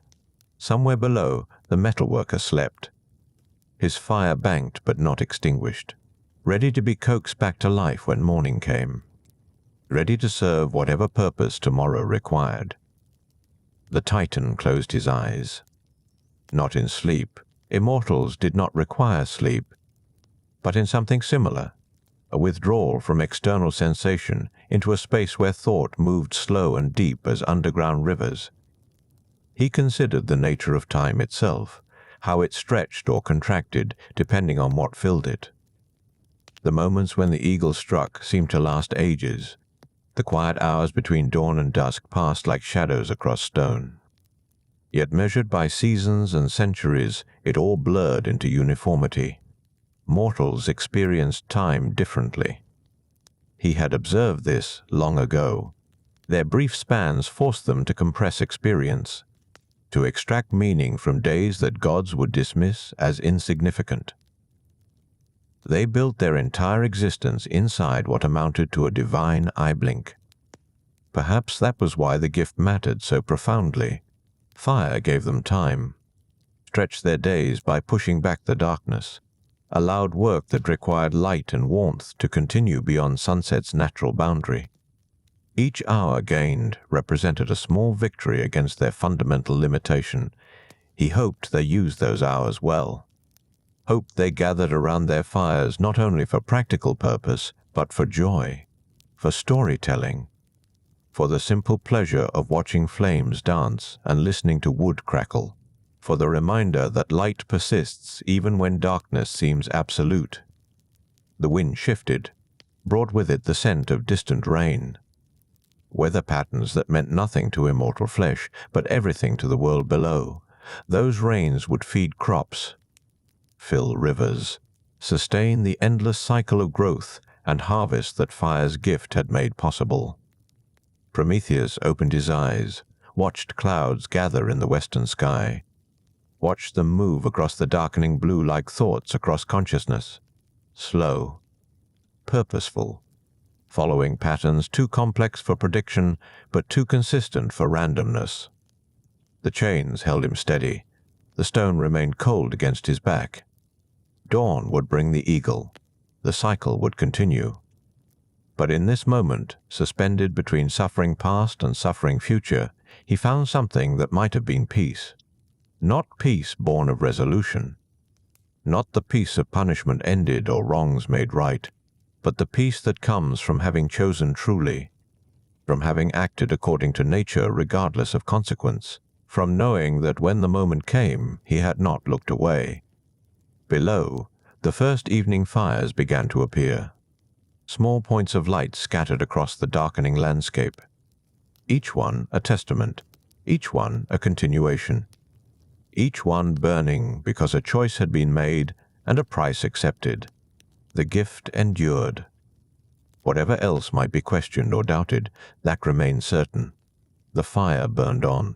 The old text spoke of a time before fire crossed into mortal hands, a time measured not in seasons but in epochs, when humanity moved through darkness like shadows themselves, when winter meant death more often than survival, when the world belonged to creatures whose eyes reflected starlight and whose teeth shone in moonlit hunts. Those ancient mortals huddled in caves, wore skins poorly cured, ate flesh raw or sun-dried. Their lives contracted with sunset, expanded again with dawn. The night hours passed in fearful waiting, listening to sounds they could not identify, watching shapes they could not name move between them and the stars. Prometheus had walked among them in those early days, before his crime, before his chains. The Titans who sided with Zeus during the Great War retained certain freedoms, certain privileges. Among them the right to move through the mortal realm, to observe the youngest creations, to study what Zeus and the other Olympians had made. He found them fascinating. Not beautiful as gods measured beauty, not powerful as immortals understood power, but possessed of something else, something that glimmered beneath their fragility like gold beneath river silt. They adapted, changed their behaviors with each challenge, learned from failure in ways gods never required. A mortal who touched fire once learned it caution. A mortal who watched another fall from height learned to step carefully near edges. They carried memory not as perfect record, but as warning, as guidance, as instruction passed from old to young through story and demonstration. The gods saw this and called it weakness, this need to learn rather than simply know, this requirement for experience before understanding. Zeus looked upon humanity and saw creatures who required training like animals, who lacked the inherent knowledge that came with divine birth. But Prometheus saw something different. He saw beings who could become more than they were, who started with almost nothing and built towards something greater. Each generation rising slightly higher than the last, each child learning what the parent had discovered and adding their own small increment of progress.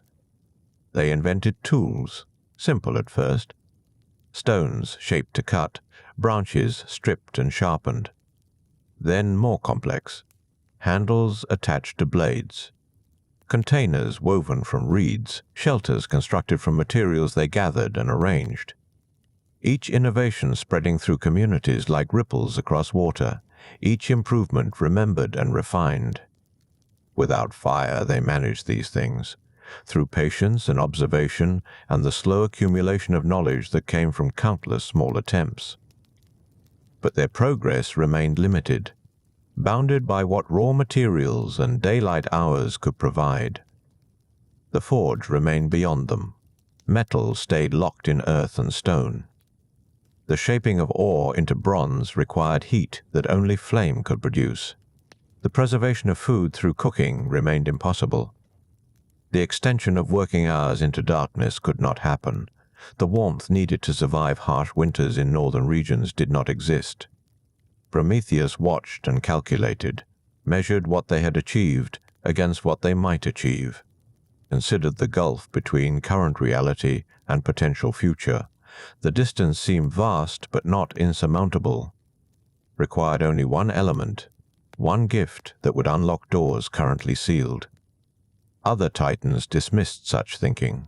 Atlas, before his punishment, argued that mortals should remain as Zeus intended, limited, contained, unable to threaten divine supremacy through advancement.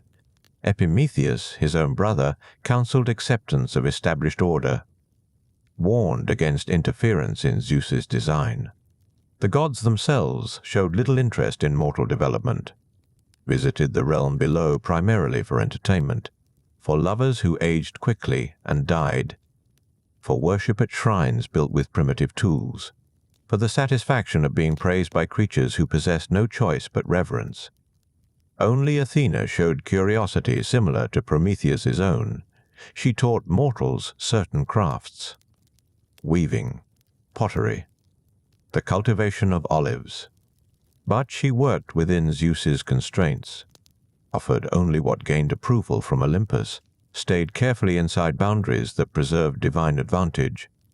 Prometheus considered those boundaries, examined them from every angle, found them arbitrary, based not on natural law but on preference, on the desire to maintain separation between immortal and mortal, between those who ruled and those who served. Fire existed as perhaps the clearest example of this arbitrary division. The gods used it freely.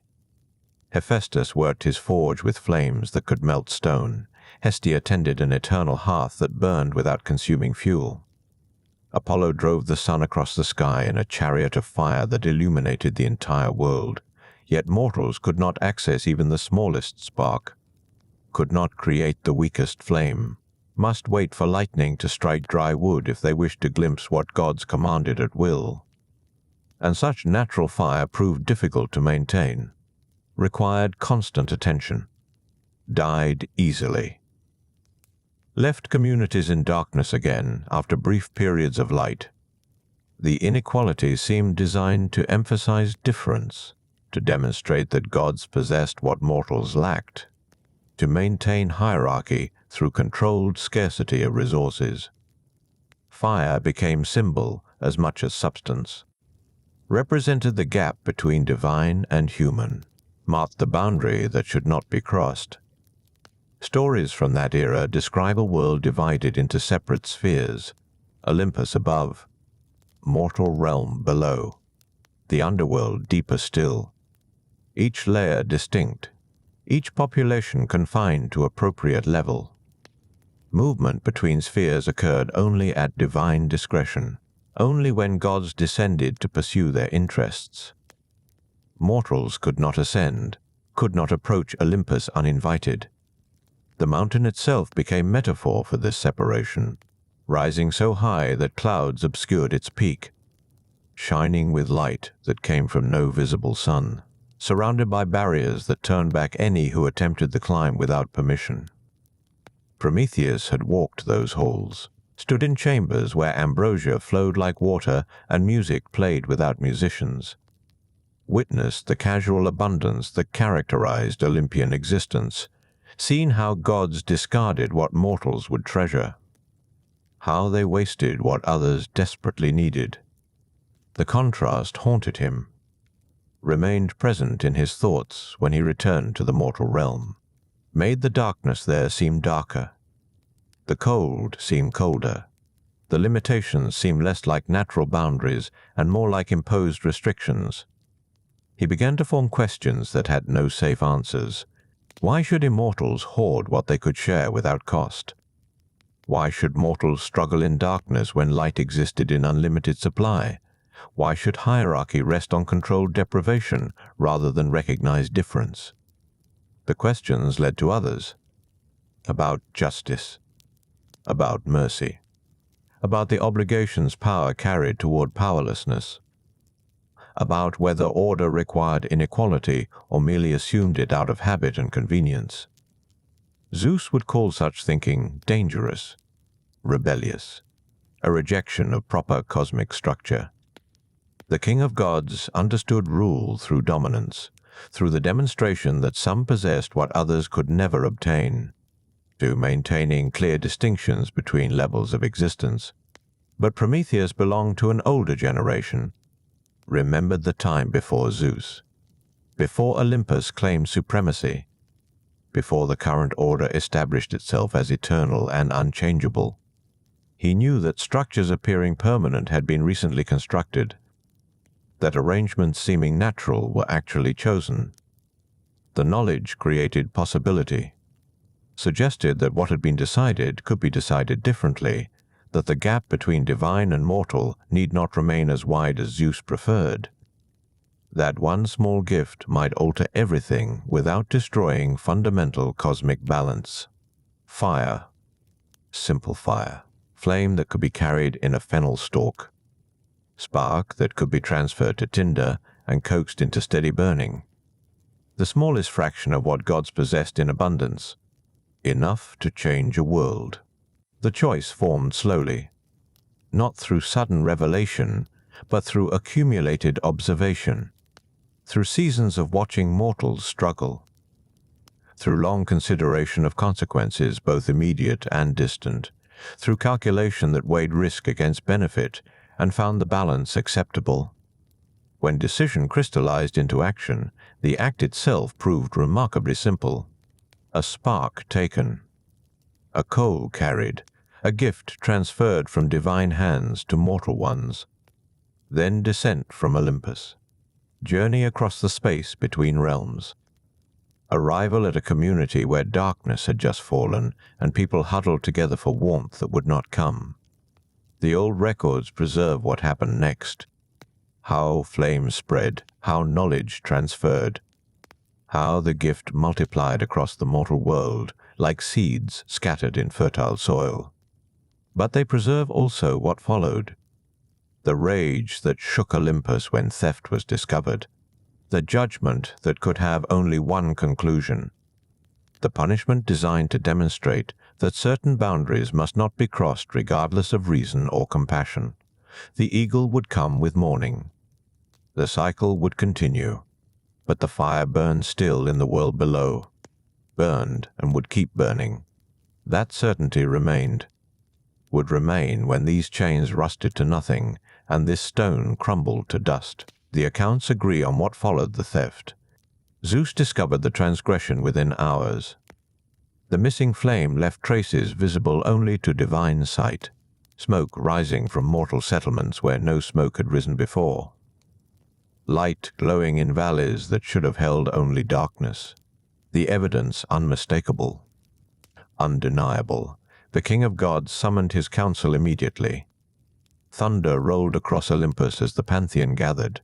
The anger that filled those marble halls was said to shake the foundations of the mountain itself. Not merely rage at disobedience, not simply fury at theft, but something deeper, a recognition that fundamental order had been challenged. Zeus understood what Prometheus had done, recognized the gift for what it represented, an assertion that divine authority could be questioned. That cosmic hierarchy need not remain fixed. That power might be shared rather than hoarded. The act itself mattered less than the principle it embodied. The judgment came swiftly, no trial, no defense permitted, no discussion of motive or consequence. Zeus declared the sentence as absolute as thunder. Prometheus would be bound, chained to stone in the Caucasus Mountains, isolated where neither god nor mortal would venture to witness or intervene. More than imprisonment, a demonstration, a warning carved in immortal flesh. They say Hephaestus forged the chains himself. The god of the forge worked with reluctance. He bore no hatred toward Prometheus. The Titan had shown him kindness in earlier ages, but Hephaestus served Zeus, obeyed the king's commands, created bonds that would not break or rust, links that would hold divine strength without yielding. The execution of sentence occurred at dawn. Prometheus was brought to the appointed place, a peak so remote that eagles nested there undisturbed for centuries. Rock so ancient it predated the current age, stone that had witnessed the world's forming and would witness its ending. Hermes accompanied the condemned Titan. The messenger god spoke little during the journey. Perhaps he felt sympathy, perhaps merely discomfort at participating in such punishment. The old texts do not record his thoughts, only his presence. His silence as the chains were fitted, his retreat once the binding was complete. The rock stood bare, wind swept across it without obstacle. No shelter, no shade. Only exposed stone beneath an empty sky. Prometheus was positioned facing east, toward the sunrise, toward the light that would illuminate his suffering each morning without end. The chains circled wrist and ankle, ran through iron rings embedded in living rock, bound him spread across the stone face, unable to stand, unable to lie flat, suspended in perpetual discomfort that would deepen into agony as the first punishment began. Zeus had designed the sentence with careful cruelty. Binding alone would not suffice. Isolation insufficient. The punishment must continue, must renew itself, must demonstrate that defiance carried eternal consequences. The eagle arrived with the first dawn, a creature of divine origin. Born from Zeus's will to serve Zeus's vengeance, it descended from the morning sky with wings that blocked the rising sun, talons that gleamed like polished bronze, eyes that held neither mercy nor malice, only purpose. What followed became the substance of legend. The eagle tore into immortal flesh, found the liver, fed upon it with mechanical efficiency. Prometheus screamed. The mountains echoed with cries that reached no sympathetic ears, pain beyond mortal comprehension, agony that would have killed any human instantly. But Prometheus could not die. His immortal nature prevented that release. He suffered, endured, survived what should have been impossible to survive. By nightfall, the liver had regenerated. Immortal flesh restored itself, prepared for the next dawn, the next feeding, the cycle that would continue without end as long as Zeus willed it. The chronicles preserve that first night. How Prometheus hung in darkness, blood drying on his skin, wounds closing, body preparing for tomorrow's repetition. The stars wheeled overhead, constellations he had named in ages past when the world was younger and hope seemed reasonable. Below, in the mortal realm, far below where mountain peaks dissolved into foothills and valleys, fire burned in every settlement, every cave, every gathering place where humans had learned to contain and tend the flame. Light pushed back darkness. Heat provided comfort. The gift endured despite the giver's punishment. Prometheus had calculated this outcome, accepted it as necessary cost. The fire would persist regardless of his suffering, would spread further with each generation, would transform mortal existence in ways Zeus could not prevent without destroying humanity entirely. The bargain had been made. One immortal's eternal agony purchased countless mortal improvements. The equation balanced according to Prometheus's mathematics, even if it satisfied no conventional justice. Some accounts claim he never regretted the choice. That through centuries of repetitive torture, through eagle visits beyond counting, through isolation that would have broken any lesser mind, he maintained conviction that the exchange held value, that mortal advancement justified divine punishment. Other versions suggest moments of doubt, nights when pain clouded judgment, when the absence of any voice except wind and his own screams created despair deeper than the Caucasus valleys, when he questioned whether mortals deserved such sacrifice, whether fire's gift outweighed chain's weight. But certainty or doubt, conviction or regret, the punishment continued, morning after morning, dawn after dawn. The eagle descended, fed, departed. The cycle turned without variation or mercy. Years accumulated into decades, decades into centuries. The world below changed. Mortals learned to forge metal, build cities, create civilizations that would have seemed impossible in those earlier ages of darkness. Fire remained central to all advancement. The stolen gift multiplying into technologies and arts the giver could never witness from his stone prison. Prometheus hung on his rock, suffered his sentence, waited for an ending that might never arrive. Zeus had promised eternity. Divine promises held weight beyond mortal comprehension. The chains would not break, the eagle would not cease. The punishment would continue as long as Olympus stood.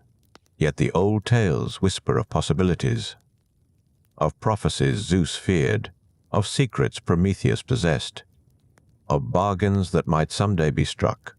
They speak of distant futures when chains might be loosened, when mercy might emerge from unexpected sources, when the Titan's suffering might finally reach its conclusion. But those stories belong to ages yet unfolding. For now the resolution remained incomplete.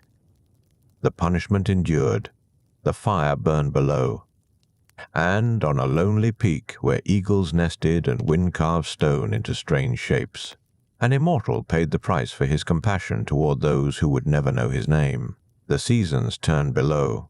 Spring melted snow on distant hillsides. Summer baked the valleys gold. Autumn painted forests in colors Prometheus could name but no longer touch. Winter returned ice to the peaks surrounding his prison. Each cycle marked another year, another revolution of the world that continued without him. The eagle knew his flesh now. Arrived precisely at dawn's first light. Never early, never late. Divine creatures followed patterns more rigid than mortal habit.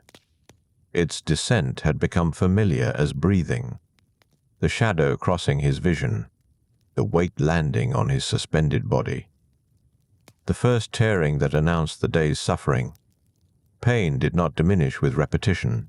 Some torments grow duller through familiarity. This was not among them. Each morning brought agony as fresh as the first. The liver regenerated perfectly each night, nerves restored without adaptation, without the mercy of numbness. Immortal flesh remembered nothing of yesterday's wound. Between the eagle's visits stretched hours of silence broken only by wind. The Caucasus peaks held no other voices. No travelers ventured this high. No shepherds grazed flocks on these barren slopes. Even birds avoided the summit where divine punishment manifested. Only the eagle returned. Only Prometheus remained. He watched clouds form and dissolve. tracked their movements across the sky with the attention of one who possessed infinite time and limited distractions. Cirrus feathers high in the cold air, cumulus mountains building before afternoon storms, the dark anvils of thunderheads that might carry his nephew's anger or simply mortal weather following natural law. Rain fell sometimes, washed blood from stone, cleaned wounds that would reopen at dawn regardless. The water tasted of distance, of places far from this peak, of rivers that flowed to seas where Oceanus still circulated the world's rim. Each drop carried news Prometheus could not read, messages from realms beyond his prison. Snow arrived with winter's first breath, accumulated on his shoulders, his hair, across the chains that held him motionless against the stone. It melted where his immortal warmth persisted, froze where metal touched rock. The contrast created strange sculptures, ice flowers blooming from iron bonds. Beauty born from suffering's apparatus. He remembered warmth, the sun on Thessalian plains, the heat of the first fire he had kindled in mortal hands, the fever of creation when clay took shape under his fingers and became something that might breathe. All those warmths belonged to ages past, to the Prometheus who moved freely, who chose his actions, who had not yet learned the full weight of consequences. The stars wheeled overhead in their eternal dance. Constellations he had named in friendlier times now kept him company through endless nights. Orion the hunter, Ursa Major turning her great arc around the pole, the river of light men called the Milky Way. Each held stories older than his imprisonment, would hold stories long after his chains fell, if chains ever fell. He thought of his brother, Epimetheus, who had accepted Pandora, who had opened what should have remained sealed, the box that released sorrows into mortal existence. That particular suffering Prometheus had not foreseen, had not prevented. His gift of fire had brought light and warmth. His brother's mistake had brought something darker. The balance troubled him during long nights when pain permitted thought. Below, in the world of men, in valleys where his fire burned, mortals built and dreamed and died. They did not remember the thief who stole flame for their benefit, did not offer prayers to a god chained beyond their sight. Memory faded with generations. Stories changed in the telling. Soon his name would become legend, then myth, then nothing but syllables in forgotten songs. Perhaps that erasure brought its own mercy. To suffer known and honored might feed pride. To suffer forgotten removed even that cold comfort, left only the act itself. The choice made, the fire given, the punishment endured. Stripped of witness or recognition, the bargain revealed its essential nature. One being's agony purchased countless others' improvement. The mathematics held regardless of memory. Thunder rolled across distant peaks, Zeus entertaining guests on Olympus, or simply exercising power because power demanded exercise.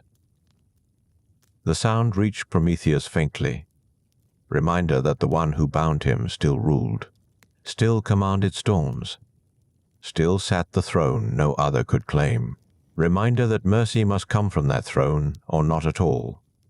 He had possessed knowledge once, secrets about fate and futures that even Zeus feared, prophecies learned from his mother Themis, who understood time's hidden structures. He had offered that knowledge as bargaining tool. Zeus had refused negotiation, had chosen punishment over compromise, had demonstrated that kings need not bargain with prisoners. The knowledge remained locked in Prometheus's mind. Useless now, powerful still but inaccessible behind chains and distance. Perhaps someday Zeus would reconsider, would send Hermes again, not with orders, but with questions, would seek the prophecy that might preserve his throne. Perhaps that day would bring release, or perhaps it would never arrive. Futures branched in directions even Themis could not fully map. Wind carried scents from below, pine smoke from mortal hearths. The green smell of spring growth in valleys where winter released its grip. Salt from seas where Poseidon's domain met coastal settlements learning to sail and fish and trade. Each smell spoke of the world continuing, of life persisting, of the fire's gift multiplying through generations who built upon their ancestors' knowledge. The eagle would return with dawn. The cycle would continue. The punishment would persist through however many seasons remained, until mercy or prophecy or some unforeseen circumstance changed what seemed unchangeable. Prometheus hung in darkness, felt liver tissue completing its nightly regeneration, prepared for morning's repetition. He did not weep. Tears had dried centuries ago, did not rage. Fury accomplished nothing against bonds forged by divine craft, did not pray. No god answered prayers from those who defied Zeus. He simply endured, existed, survived another night on his lonely peak where stars wheeled overhead and wind carved stone and time moved forward toward whatever ending waited in the unmapped distance. The fire burned below. That truth remained constant. Mortals gathered around flames, told stories, cooked food, forged tools, built the civilization that would define their species. The gift persisted. Whatever else changed, whatever suffering he endured. That single fact made the chains bearable, almost. Dawn approached with the same inevitability it had brought for uncounted centuries. The eastern sky shifted from black to deep blue to the pale gray that preceded sunlight. Prometheus watched the familiar transformation without hope or dread. The eagle would come. The cycle would begin again. Such was the nature of divine punishment. Yet something stirred in the distance, a sound that did not belong to wind or stone or the harsh cry of his tormentor. Footsteps climbing where no mortal tread should reach, the scrape of sandals against rock, the measured breathing of one who ascended with purpose rather than wandering. A figure emerged from the shadowed slope below, tall and impossibly strong, moving with the casual grace of one who need not fear mountain heights or divine wrath. He wore a lion's pelt across his shoulders and carried a bow of olive wood. His beard was dark and his eyes held the weariness of one who had walked too many roads and fought too many battles. Heracles paused at the summit's edge, studied the chained Titan with neither pity nor judgment, simply assessment. The way a craftsman might examine broken tools before deciding whether to mend or abandon them. "I have heard stories," the hero said. His voice carried the roughness of one who spoke infrequently. "Of a god who stole fire, who suffers for mortals' benefit. Who knows secrets even Zeus fears?" Prometheus said nothing. Conversation had become strange to him after centuries of silence. Words felt foreign in his mouth, like stones he might shape into speech if he remembered how. "I am on a quest," Heracles continued, 12 labors imposed by a king who serves jealous gods. I have already brought back the Nemean lion, the Lernaean hydra, the golden hind of Artemis. Each task leads to another. Each victory brings only further commands. The Titan understood, recognized in this mortal's exhaustion a reflection of his own endless cycle. Labor without conclusion. Punishment disguised as purpose. "They say you know things," Heracles moved closer. "Prophecies about Zeus, about divine succession, about futures not yet written." Thunder rumbled from distant Olympus. Warning or simple coincidence? Prometheus could not determine which. "I possess certain knowledge." The Titan's voice emerged rough and unused. "But it brings no freedom. Zeus will not bargain, will not negotiate. His throne matters more than truth or justice or the suffering of those who defy him." The hero nodded slowly, drew an arrow from his quiver. Not the simple shaft a hunter might use, but something greater. Bronze tipped and blessed by gods who understood warfare. Perhaps some chains deserve breaking, Heracles said, regardless of who forged them. The eagle appeared then, cresting the eastern ridge with wings spread wide to catch morning thermals. It saw the intruder, screamed its territorial fury. Dove with talons extended and beak open to tear flesh from this new target who dared interrupt the sacred routine of punishment. Heracles did not hesitate, drew his bow in one fluid motion, released the arrow before the eagle completed its descent. The shaft struck true, pierced breast and heart with the precision of one who had slain hydras and lions and things far more terrible than Zeus's instrument of torture. The eagle fell, crashed against stone with a sound like thunder breaking. Its wings beat once, then stilled forever. Blood pooled beneath feathers that would never again taste Prometheus's regenerating liver. Silence followed, profound and unfamiliar. The mountain held its breath, waiting for divine retribution that did not immediately arrive. Heracles approached the chains, examined the metalwork with the eye of one who understood both craft and combat. The links showed no weakness, no rust or flaw where mortal strength might break them. These were bonds forged by Hephaestus himself, made to last beyond ages. "I cannot free you," the hero admitted. "These chains resist even my strength, but the eagle will not return. That suffering at least is ended." Prometheus felt something shift in his chest. Not quite hope. Hope was a luxury he had abandoned long ago. But perhaps a slight loosening, an acknowledgement that circumstances could change even if chains remained fixed. "Why?" the Titan asked. "Why risk Zeus's anger for one you do not know? For a god who cannot reward you?" Heracles considered the question, looked out across valleys where morning mist rose from forests and fields, where mortals woke to tend their fires, to begin another day of labor that built slowly toward something resembling civilization. "Because some debts transcend fear," he said finally. "Mortals warm themselves by your stolen fire, cook food, forge tools, tell stories around flames you gave them. That gift deserves recognition, even if gods refuse to acknowledge it." He turned to descend, paused at the summit's edge. "I will speak of this," Heracles promised. "Will tell of Prometheus who suffers still, who gave mortals light at cost of eternal agony. Memory fades, but stories persist if someone bothers to speak them." Then he was gone, climbing down through morning shadows, leaving the Titan alone once more, but somehow less isolated than before. The sun rose fully, warmed stone and chains and flesh that had known only pain for so long.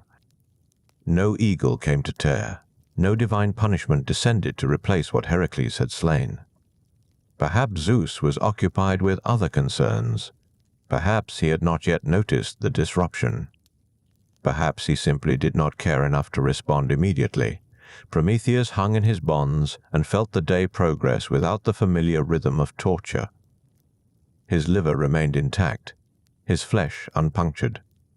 The hours passed, marked only by the sun's slow arc across unchanging sky.